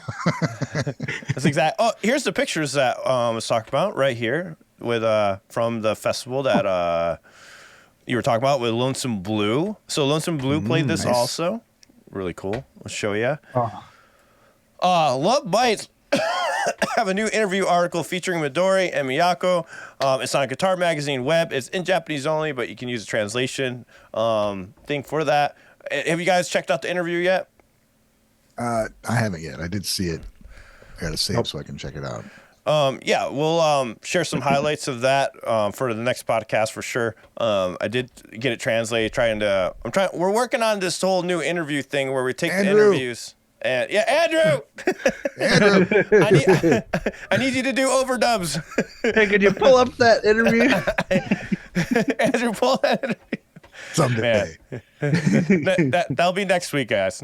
It's a work in progress. It's our work around. Hey guys, Maximum Hormone's playing music. Nothing new, but they're playing music. That is certainly something, though. I think we can celebrate that. When are they coming to play in Europe again? I gotta go see Maximum Hormone. Like, I missed the Spain show. It's really unfortunate, and I don't care. I gotta go see them. So I can't wait to hear when they're gonna come out. Do they ever play in the U.S.? I don't think they're going to ever again. honestly. They did like 5 years ago, right? Yeah. Like a long time ago. No, I think even longer than that. How long ago, chat, has Maximum Hormone been to America? I don't think they have any interest in coming over here, honestly. 1OK Rock is excited to announce their headline shows will be coming to Europe. So 1OK Rock is playing in Europe. You don't get Bandmate, but you get 1OK Rock, guys. I heard something about the name of this band too. It's actually like 1 o'clock. Oh yeah, I keep hearing that. It's one of those things I knew, but I I watched still an keep interview and saying they it. said 1OK Rock, so I was really confused. I know. It's like I think that I think you're right though. I think that's what it means, but they pronounce it like Gaijins. too. Like Gaijins, yeah. Right on. Michael brings up a good point. I want to talk about this real quick. This is my opinion on this. Love Bites is a power metal band. He's saying Love Bites has done EU, but not the US. But I think power metal is way bigger in Europe, in my opinion. Like that style of music is way bigger in Europe than it is in the US. Yeah. Finnish metal. Not saying that's the reason why. Power metal's not big over here at all. Honestly. No, all the American bands that are power metal got the idea of it from the UK. Mm-hmm. Yeah, I mean, if you go to like the Scandinavian countries, you'll hear a lot of that stuff, and it's pretty mainstream over there too. Like power metal / like Viking rock type music. It's what you hear on the radio. It's way bigger, way bigger. Michael's like, I don't care. We want them here. I feel you, man. Can't hear you. You're muted, Alan. I feel you, Michael. He's like, I don't care. We want them here. I feel you, Michael. I feel you. Yeah, I think they do good here. Pale Dusk will be joining Coda Range, Toth, and Lotham. Wow, I can't read. Jesus. They're playing in Berlin, Frankfurt, they're playing in I'm gonna be at the airport. Hold on. What are you talking about? For the sake of clipping, can we start this over? Andrew, you can take this back to Andrew, can you rewind? Can you rewind the podcast, please? start over. Slow down. Have Andrew write and read the articles for us. We'll just sit here like at the screens like this. It'll be him talking and like nothing coming out of my mouth. Pale Dusk is joining a couple bands that I failed to pronounce a second ago. Oh. They're going to be co-headlining. They're going to be playing 4 shows in Europe. They're going to be playing Berlin, Frankfurt, München, and I can't pronounce these. They're here. Go look it up. PaleDust.com for tickets. They're playing with Code Orange and Loathe. So all right, that is awesome. I know Code Orange. I've never heard of Load, but I know Code Orange. They're fucking heavy, man. They scream. I want to see Pale Cookie Dust Monster live. said I would go to an Unleash the Archers and Love Bites concert. That would be one of the best concerts ever. They'd be like the two best power metal bands out there right now. Yeah. Thank you. It's Munich and Cologne. All right. Thank you for helping with that pronunciation. No. There was this guitarist that showed up on the news here, and it was related to Trident and Unlucky Morpheus. She's playing a show with them. Her name is Orianthe. Do you know who she is? Oh yeah. She has She's a beautiful solo PRS. artist, man, and she is a pretty incredible guitarist. A lot of blues influence in her playing. She's a shredder. Yeah. Cool. So according to Wikipedia, for those that don't know, known as Orianthe, an Australian guitarist, singer, and songwriter, who rehearsed 2009 with Michael Jackson in preparation for This Is It concert series and performed with Alice Cooper's touring band. Her 2009 debut single, According to You, peaked number 3 in Japan, number 8 in Australia, number 17 in the U.S. Her second album, Believe, received worldwide release in late 2009. The same year, she was named one of the 12 greatest female electric guitarists by Elle magazine. She also won the 2010 Breakthrough Guitarist of the Year award hosted by Guitar International magazine. So you have listened to some music? You dug it? Oh yeah. Yeah, she got her signature PRS, and I think she's met Bandmate before. This PRS right here is fucking amazing looking. Oh, she was the guitarist from Michael Jackson's. Okay, I saw her before. This guitar though, I love her PRS. Why don't they just sell PRS guitars like that? There's her with Alice Cooper. Cool. Yeah, and she's hot. I bet that guitar was expensive. Yeah, she's pretty. She's very attractive, and she's my age. Get on that, champ. Good luck, man. I'm gonna give her a ring. Which kind of ring? Both. Any ring she wants, my dude. Any ring. Oh. All right. And now for top 10. Top 10 news. We have new entries this week. We got Metalism added in. We got Bandmade No God added in. Devil Oof. Bad Boy. I don't know who that is. Choir Esquire.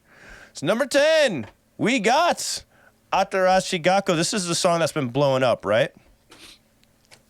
Which one is it? Oh, I haven't heard this one. I haven't heard this one yet either. Janai say the name of the song? Dio. I can't pronounce it. That's why I failed at saying it. Whirlwind Group Guys, just represent trolling you. You can do it, Ryan. I have faith. I can't see it. a new generation of Japanese youth in their native language, one embracing personal expression and pushing against traditional boundaries a little at a time. Kandayo. I love me some AJ. Baby Metal, new on the list. We got The One, Unfinished, the first take. Wait, why are you laughing? I'm laughing at Ryan. Just because Champ says something, you're like, anyway. No, I feel bad. I wasn't looking for a response to that comment, honestly. It was okay. We're just masters of conversation. I'm marveling at our wizardry. The pause was just awkward enough. It just made me laugh. That's all. I was like, what joke? Did I miss a joke here? Nope. Just our infallible presence in the vocabulary. Me and Ryan don't talk. We just laugh. I love me some Atanashi Gakko too, Champ. I was Hell watching it yeah. today, awesome stuff. Thanks for the response. See, you could have said that the first time instead of laughing, you know? Well, then you're like, anyway. That's when I was going to say something. That's what made me laugh. I didn't hear him, honestly. All right.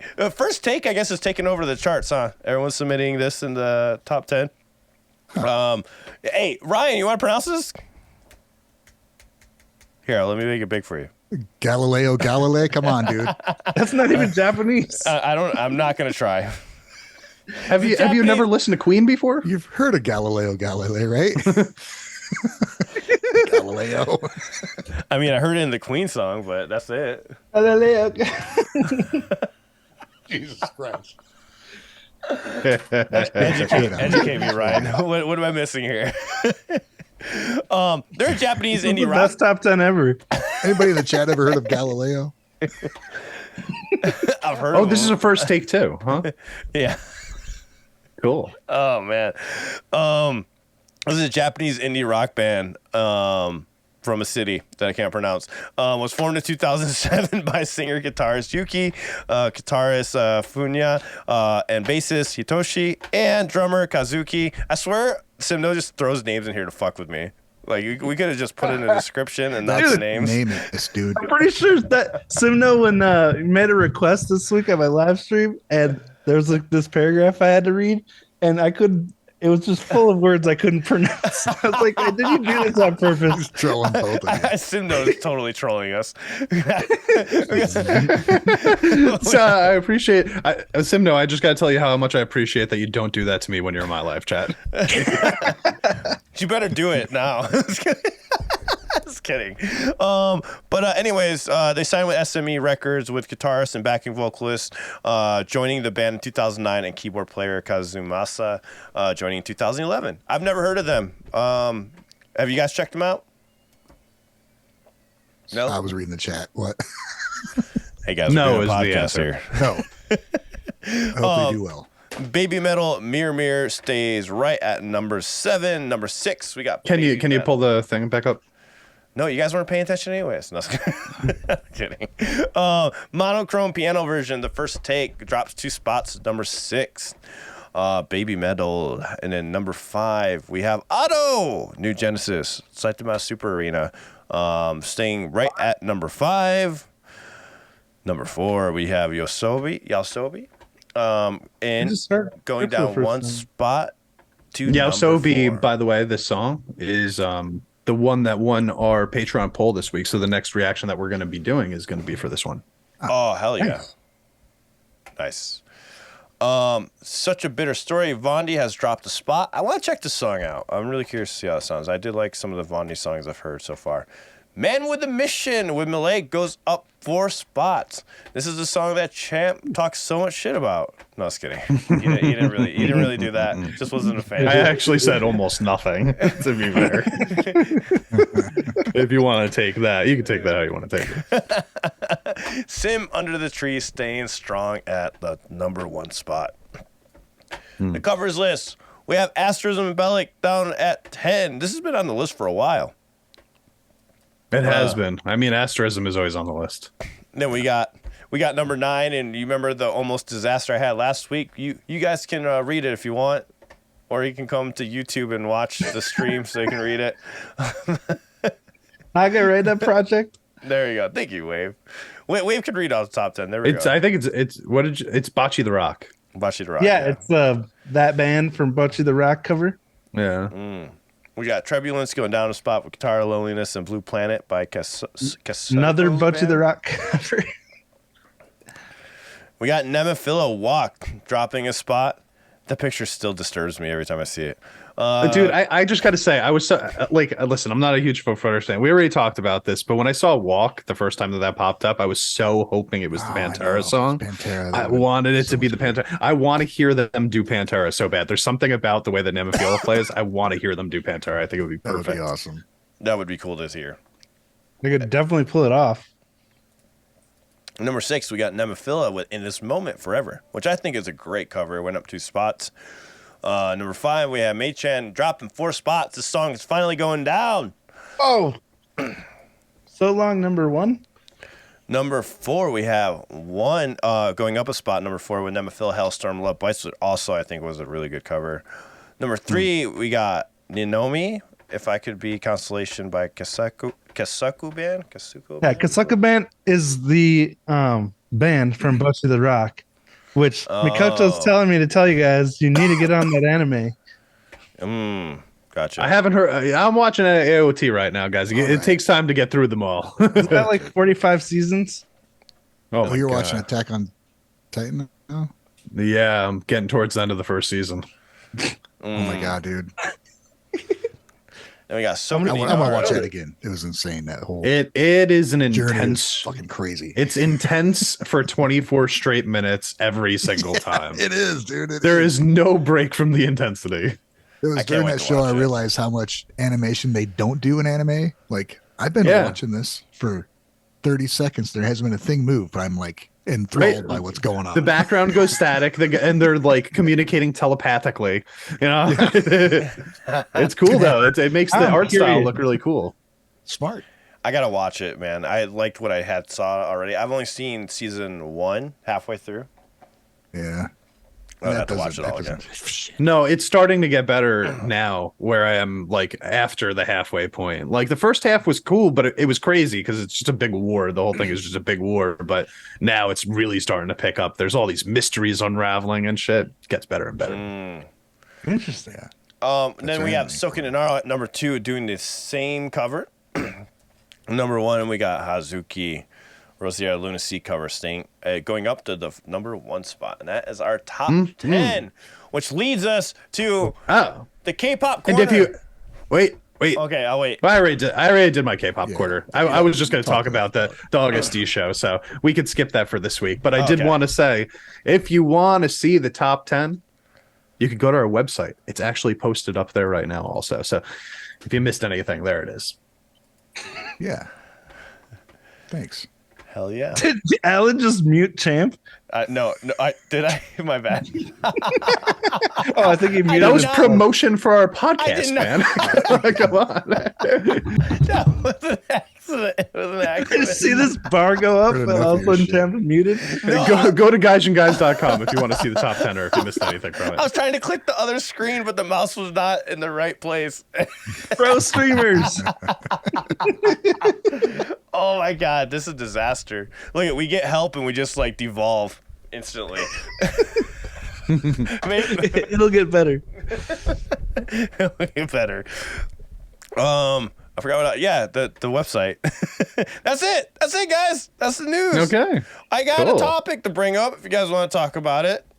Yeah. Let's do it. It's a little off the Japanese cuff, but it's Oh, about. there goes viewers. But it can relate to Japanese artists because now I can make my own new Maximum Hormone music without Maximum Hormone. Where are you going? AI? Yeah. I'm going to auto-generate Maximum Hormone so I can release new music so I have something to listen to from Maximum Hormone. And I can If they get wind of finally this, hear new maybe songs. they'll put out some new music. I'm making Maximum Hormone music through AI starting this week so I can hear new Maximum Hormone songs. I'm going to live vicariously through that and pretend it's the actual band. So, Dude, that's actually not a bad idea. Right? I mean, if I'm not going to get new Maximum Hormone music, might as well have AI do it for me. You know, Yeah, they don't. might as well. They're going to save time. They're going to get new music, right? And it's going to sound exactly like them. It's going to be perfect. And so they don't have to do nothing but cover themselves. And it's going to be great. So With AI, can you blend, like, you feed all the full Maximum Hormone catalog in there, you know, to get that, but then can you blend styles, like, say, play a bunch of Maximum Hormone and then like one Clupo song in there and see what happens? They have to know about the song. There has to be information about those subjects. We'd be like, yeah, let me hear Nemophila cover Walk by Pantera. there we go. There we go. Oh, there we go. We don't even Somebody need do it. we don't even need the bands to make music for us anymore. We could just do it ourselves. Like, why do we even need it? We just change this podcast to the Just Japanese sell all this AI news, whatever.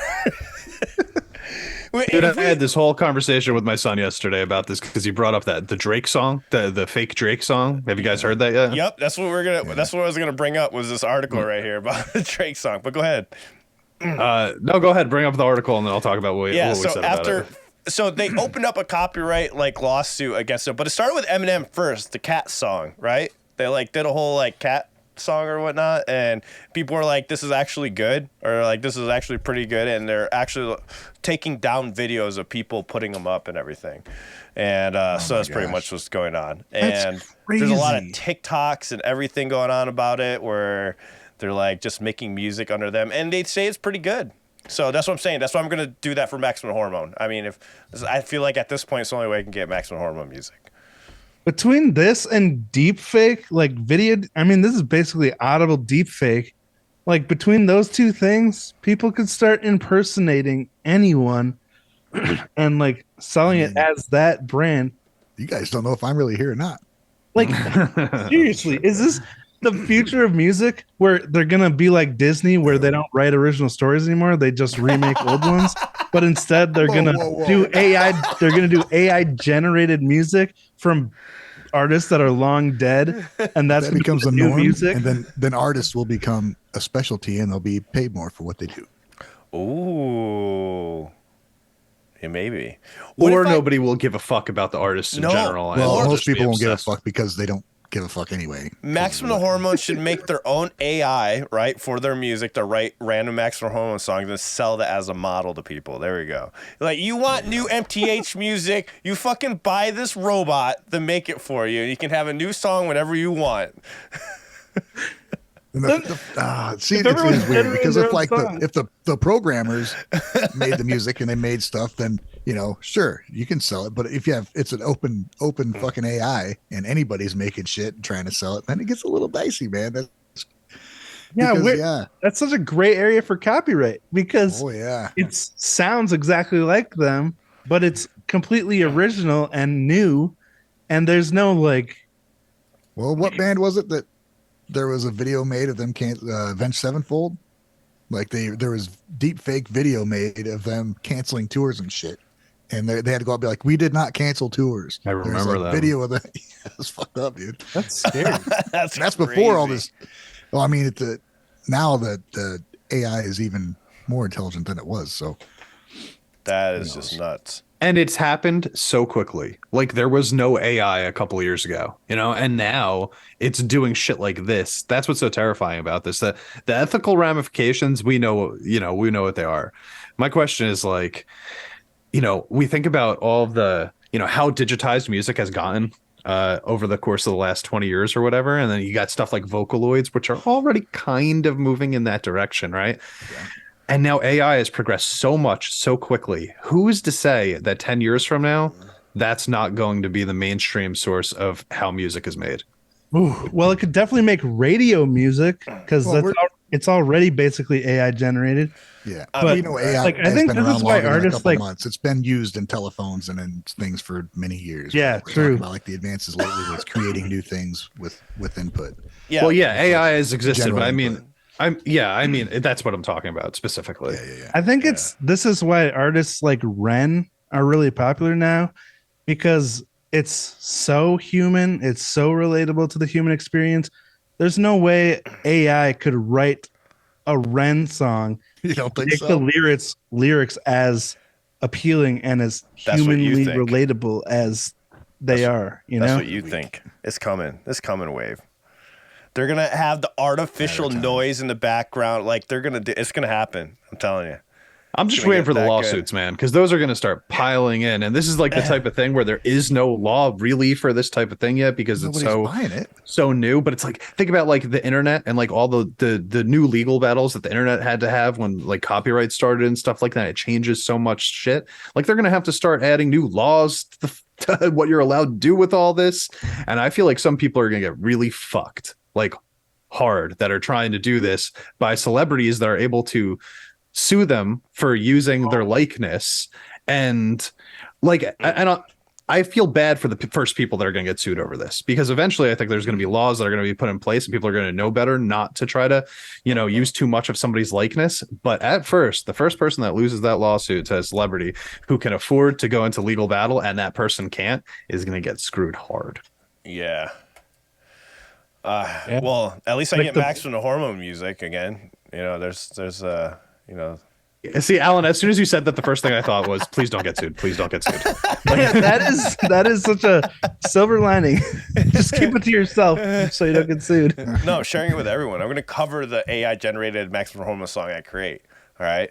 Do NFTs. I'm gonna. Oh yeah. There's no copyright on it, so what the fuck's the matter? I'm gonna do an NFT to my. I'm gonna do an NFT to my AI generated Max from the Hormone song that I will cover with Dichotic as the band. That will also be generated by AI in the likeness of Dichotic. There you go. I guess that might be a workaround. I hope for you. Meaning I do nothing. I get two awesome songs. Oh, it's pretty crazy. Like, I think it might be just like it is now with the divide between radio pop music and like rock music made by human beings on real instruments. There's going to be the people who don't care, that just listen to what's given them on the radio or from AI. Then there's going to be the people who appreciate musicians who still play music and can perform it live, because AI can't perform live. Like a hologram, like Hatsune Miku or something. Give it time. No human connection there. I mean, yeah, with the vocal. It is weird. If there's people that they just like, oh, cool, this AI shit's just good enough for me to listen to, and they're not going to have to pay for any of it, and then there's money just going to not go anywhere. Mm-hmm. But there's definitely going to be a need for people to want to see people perform music. I don't think it's definitely. It'll end up in the black budget, but.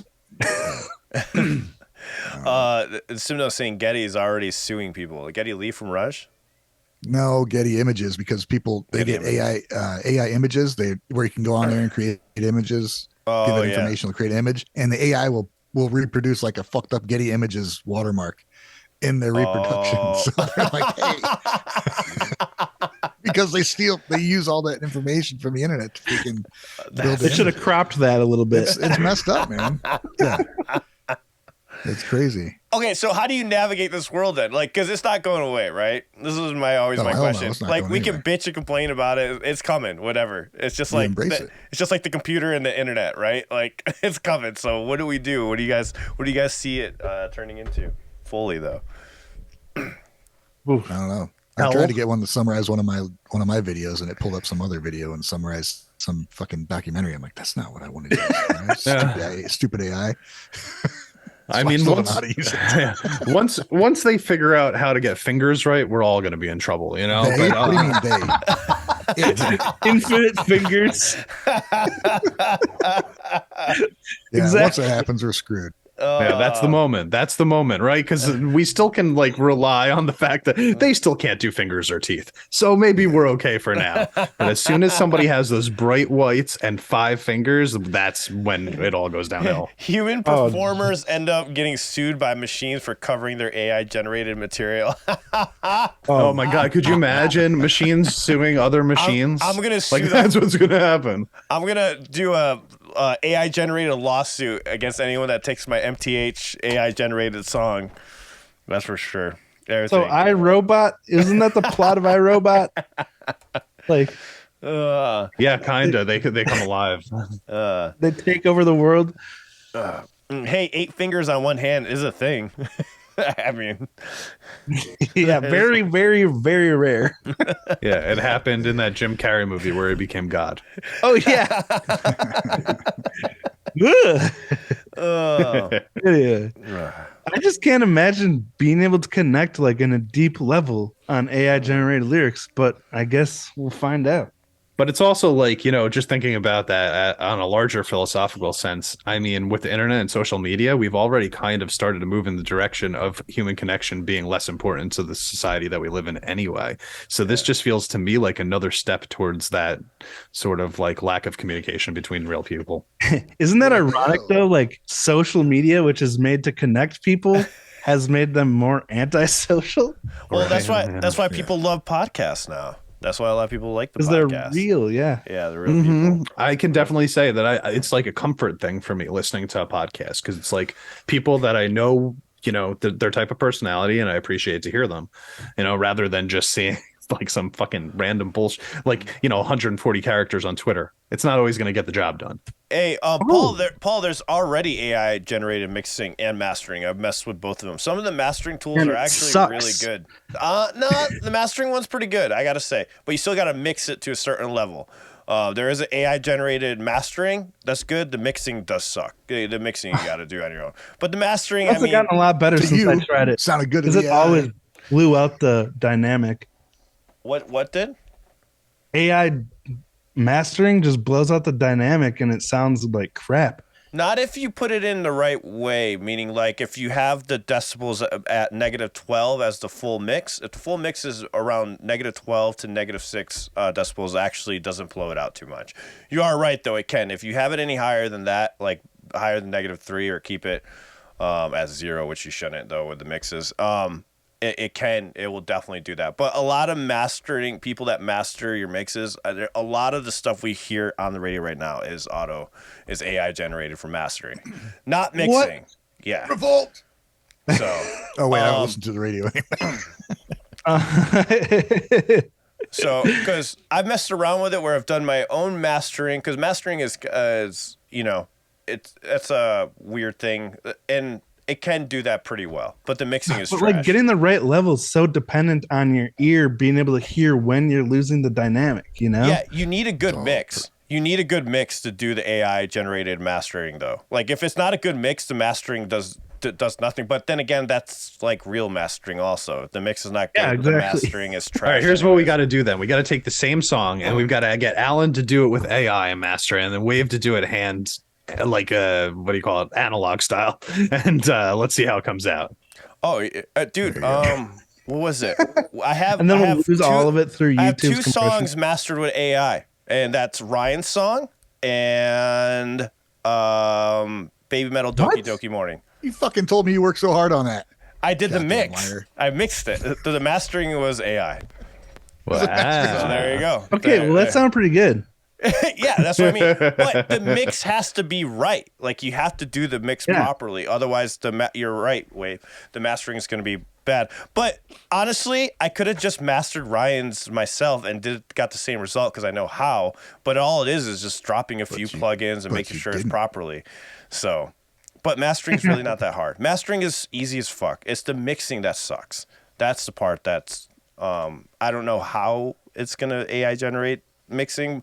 We'll see what happens. But yeah, I'm sure somebody's already using AI generated mixes, just like I talked about with AI generated mastering. You have to make sure the mixing's properly. I'm sure there's a way to record everything to where it's proper so it can be AI generated or AI mixed. Probably has to be something like that. So That's Marty Meadows said it really good. AI can copy feelings, but it can't feel. Yeah, that's why they're going to take over the world. It only matters for about. And Ryan's 30 AI 30% generated of anyways. You guys all know that, right? Ryan's AI generated anyways. So I mean, I guess the whole. That's fine. I like number 11 Bat's comment better that AI equals a vegan burger. Ryan's a deep fake. Pi was like, this is the same reason I like hand cutting stuff. The hand touch feeling instead of getting a machine and just stamping it makes every creation unique. You know, I don't think I'll ever get behind this. Pretty good vegan burger. I'm Get sure. behind Did it AI taste- music. Was it as good? What is it as good as the regular burger that you could have gotten in that moment? No, come on. Yeah. Stop it. Don't tell me it wasn't. Are you also a guy who likes well done steaks? I ate the same No. burger you ate, Ryan, and you're wrong. It's just like. Champ, you said you'll never get behind it. You're gonna have AI? to. Man. Yeah, No, you're I gonna have to get behind it. It's You're gonna already have to. It's already. It's behind gonna you. get on top of you. gonna get behind I'll you. never put it this way. I'll never support it, right? It's because behind like you right now. just It's already. I Behind didn't hear any of that. Sorry. I said AI's behind you. No. You don't have to Behind get you and It'll on get top of behind you. you. AI pushes out your YouTube videos. The audience, well, not really, huh? They've been fucking. No, over they that do way. a terrible job of that. So fuck them. Like seriously, how is this benefiting any of us at any point? Really, like all they're doing is stealing our jobs. They took our jobs. You know what I mean? So,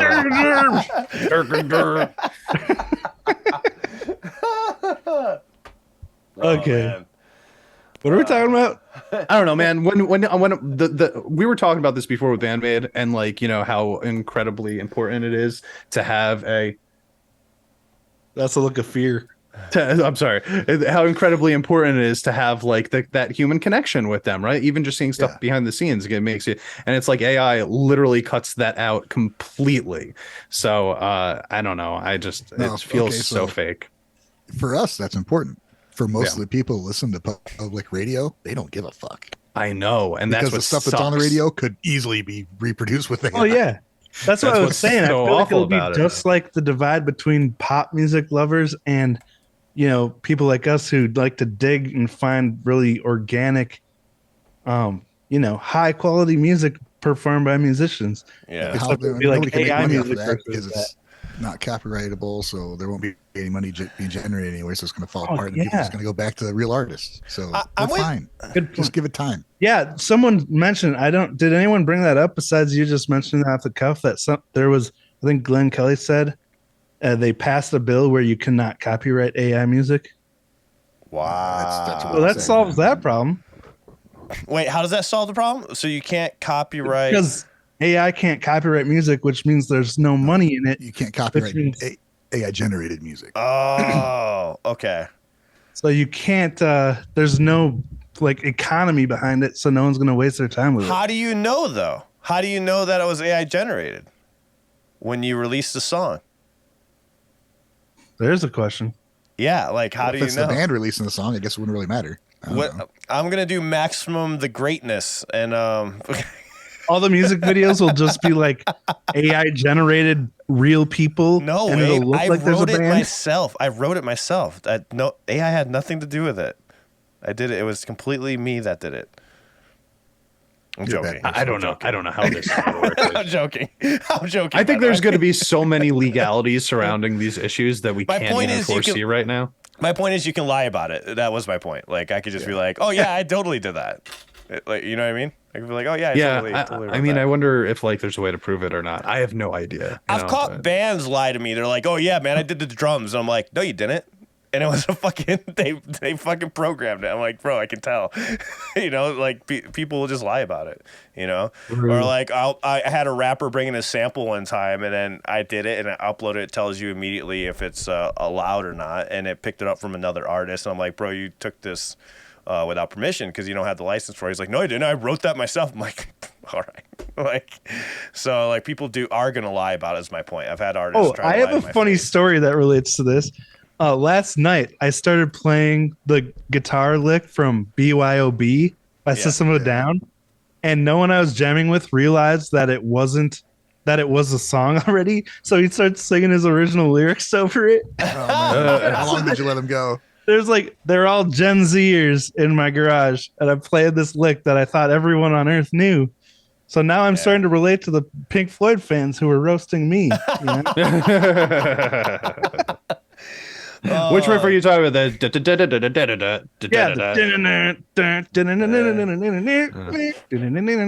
I love that riff. Eric does that to me all the time. He'll play a riff. I'm like, dude, that's badass. He's like, that's not mine. I'm like, fuck, Eric, stop playing riffs that aren't yours. Like, let me sit there, right? I'll start writing a lead for it. AI. Yeah. Fucking AI, Eric. Shut up. It's called the Kid Rock. Legendary riff. Oh, man. He changed it just enough. He AI generated it.